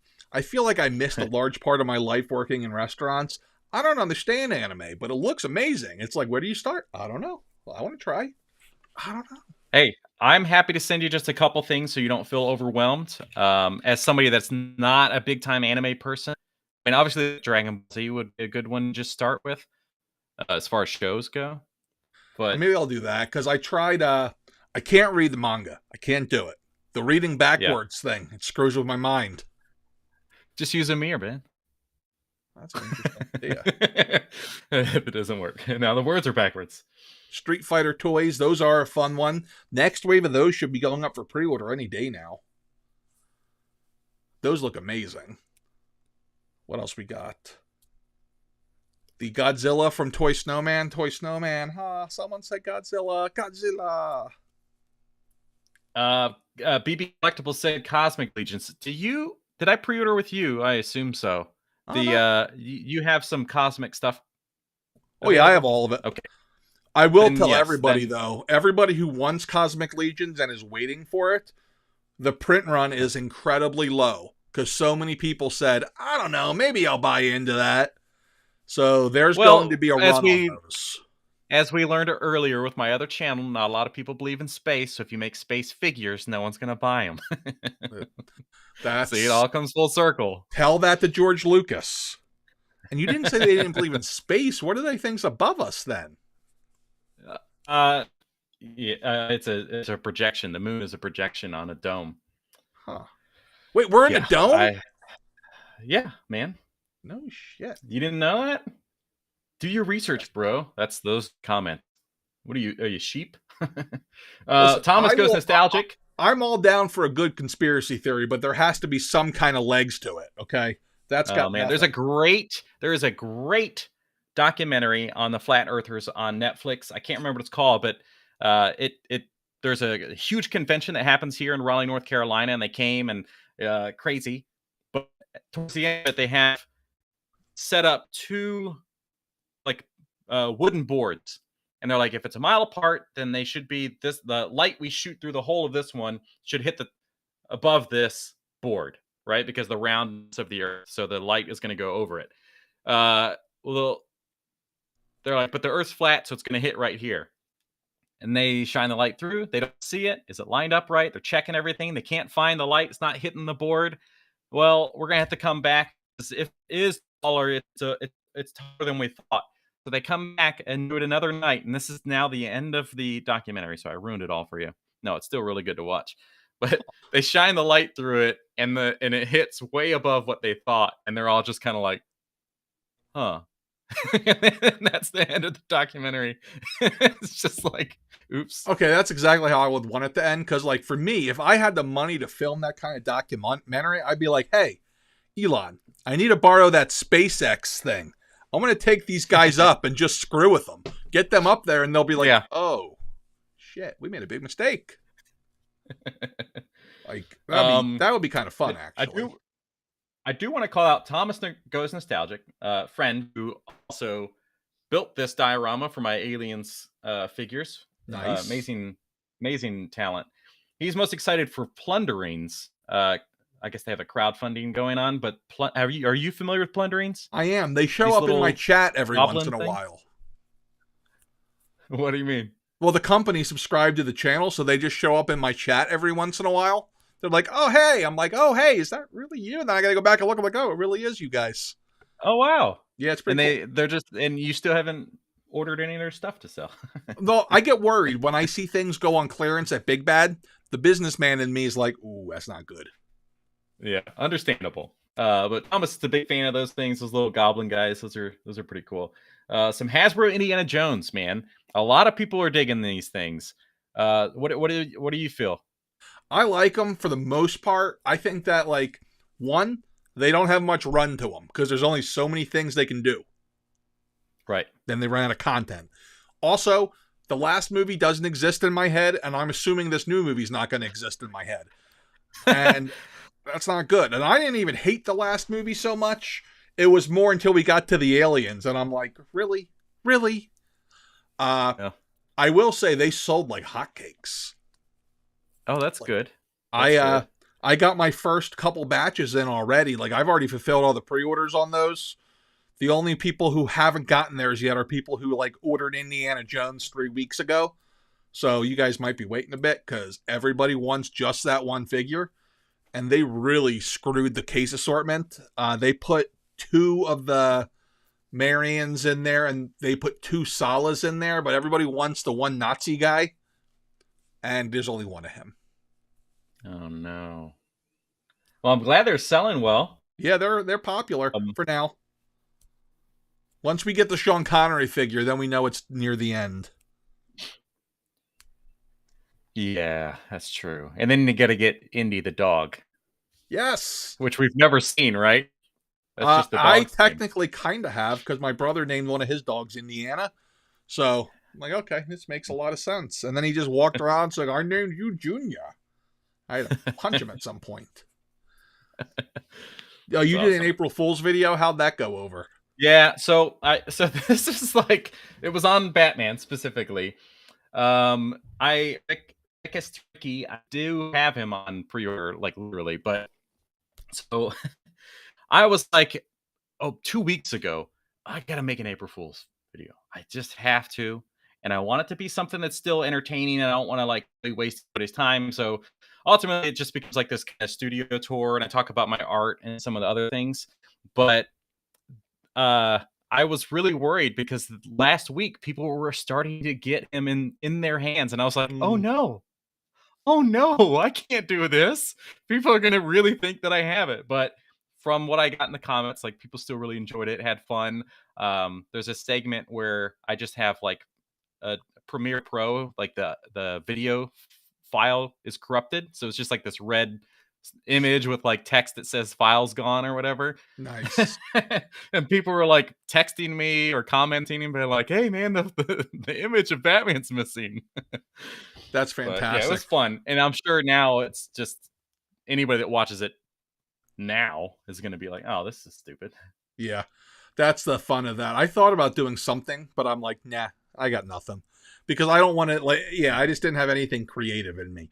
There's, I don't know if you follow the Sunny channel at all, but that guy is freaking hilarious.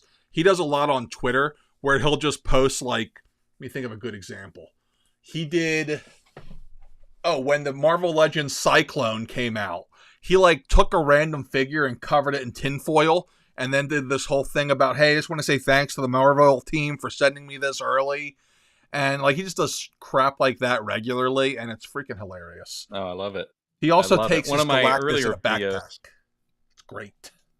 Oh, that's awesome. Like it's his child. Well, he puts it in one of those kid carriers. Oh, that's awesome. Yeah. Dude, that's so great. It's pretty, I'm sure people love it.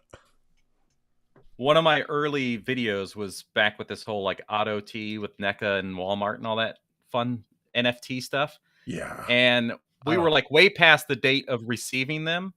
So people were just like going after them on Twitter, like, where's our stuff? It's way past the date you said. So I did a review of one and I'm like, oh, I got it in stock. And because nobody was really getting them, I just like, I don't have anything in my hands. I'm just like pretending like I have a figure. So that's actually a lot of people, their first experience with me was that weird video. But I like doing fun stuff that kind of goes outside of this and plays in the space. And I always intend to do it in a way that's just like, it's fun. We're here just playing.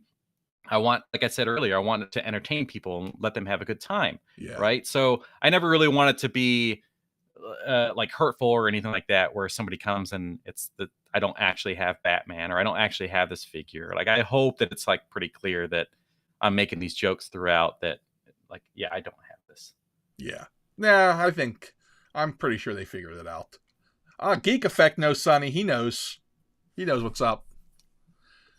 All right, guys, it's been 2 hours, and as a fat man, my stomach is starting to make noises.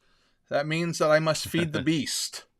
And that call from my wife was, what do you want me to pick you up for dinner? And since I said something good, I'm assuming I'm going to get like a cheeseburger. So I need to go prepare my body for that. So remember, if you haven't already, head on over to Nostalgia Unboxed, give it the old subscribed. Make sure you check out his different art that he puts on sale, especially if you like having random cool accessories to add in, like random nostalgic. That's the word I'm looking for here. Accessories. Look at that. Where else are you going to get a Nintendo Power magazine in 1/12 scale? Probably nowhere. I might have to put out specific requests for 1/12 scale random things from you. So, yeah. Hey, man, let's do it. I got to think. So I'm sure in the 5 pixels I've been allotted in your live you chat got here. 7. Oh, yeah, you're right. So this is actually a fold out, like the center page that you would get in these magazines. I have several of them. These aren't available yet to download because I'm still tweaking stuff and figuring out how I want to do it. But yeah, so you not only do you have a Nintendo Power Mag, but you have the fold out section with the big poster. Nice. And then whatever was on the back, which in this case was a map for the Tiny Toon Adventures. So it was the walkthrough. That's awesome. That is fantastic. It's fun. Everybody, next time I'm on a stream will be tomorrow evening on the Modern Toy Fair channel. I'll be joining them. It is after dark, so I will most likely be consuming some adult beverages. Hopefully not as many as last night. I don't think I could handle that again. But tune on in. And, the words. Be cool, stay nerdy. Hopefully next time I'm on, everything works because I'll be on a different platform. Later on, people.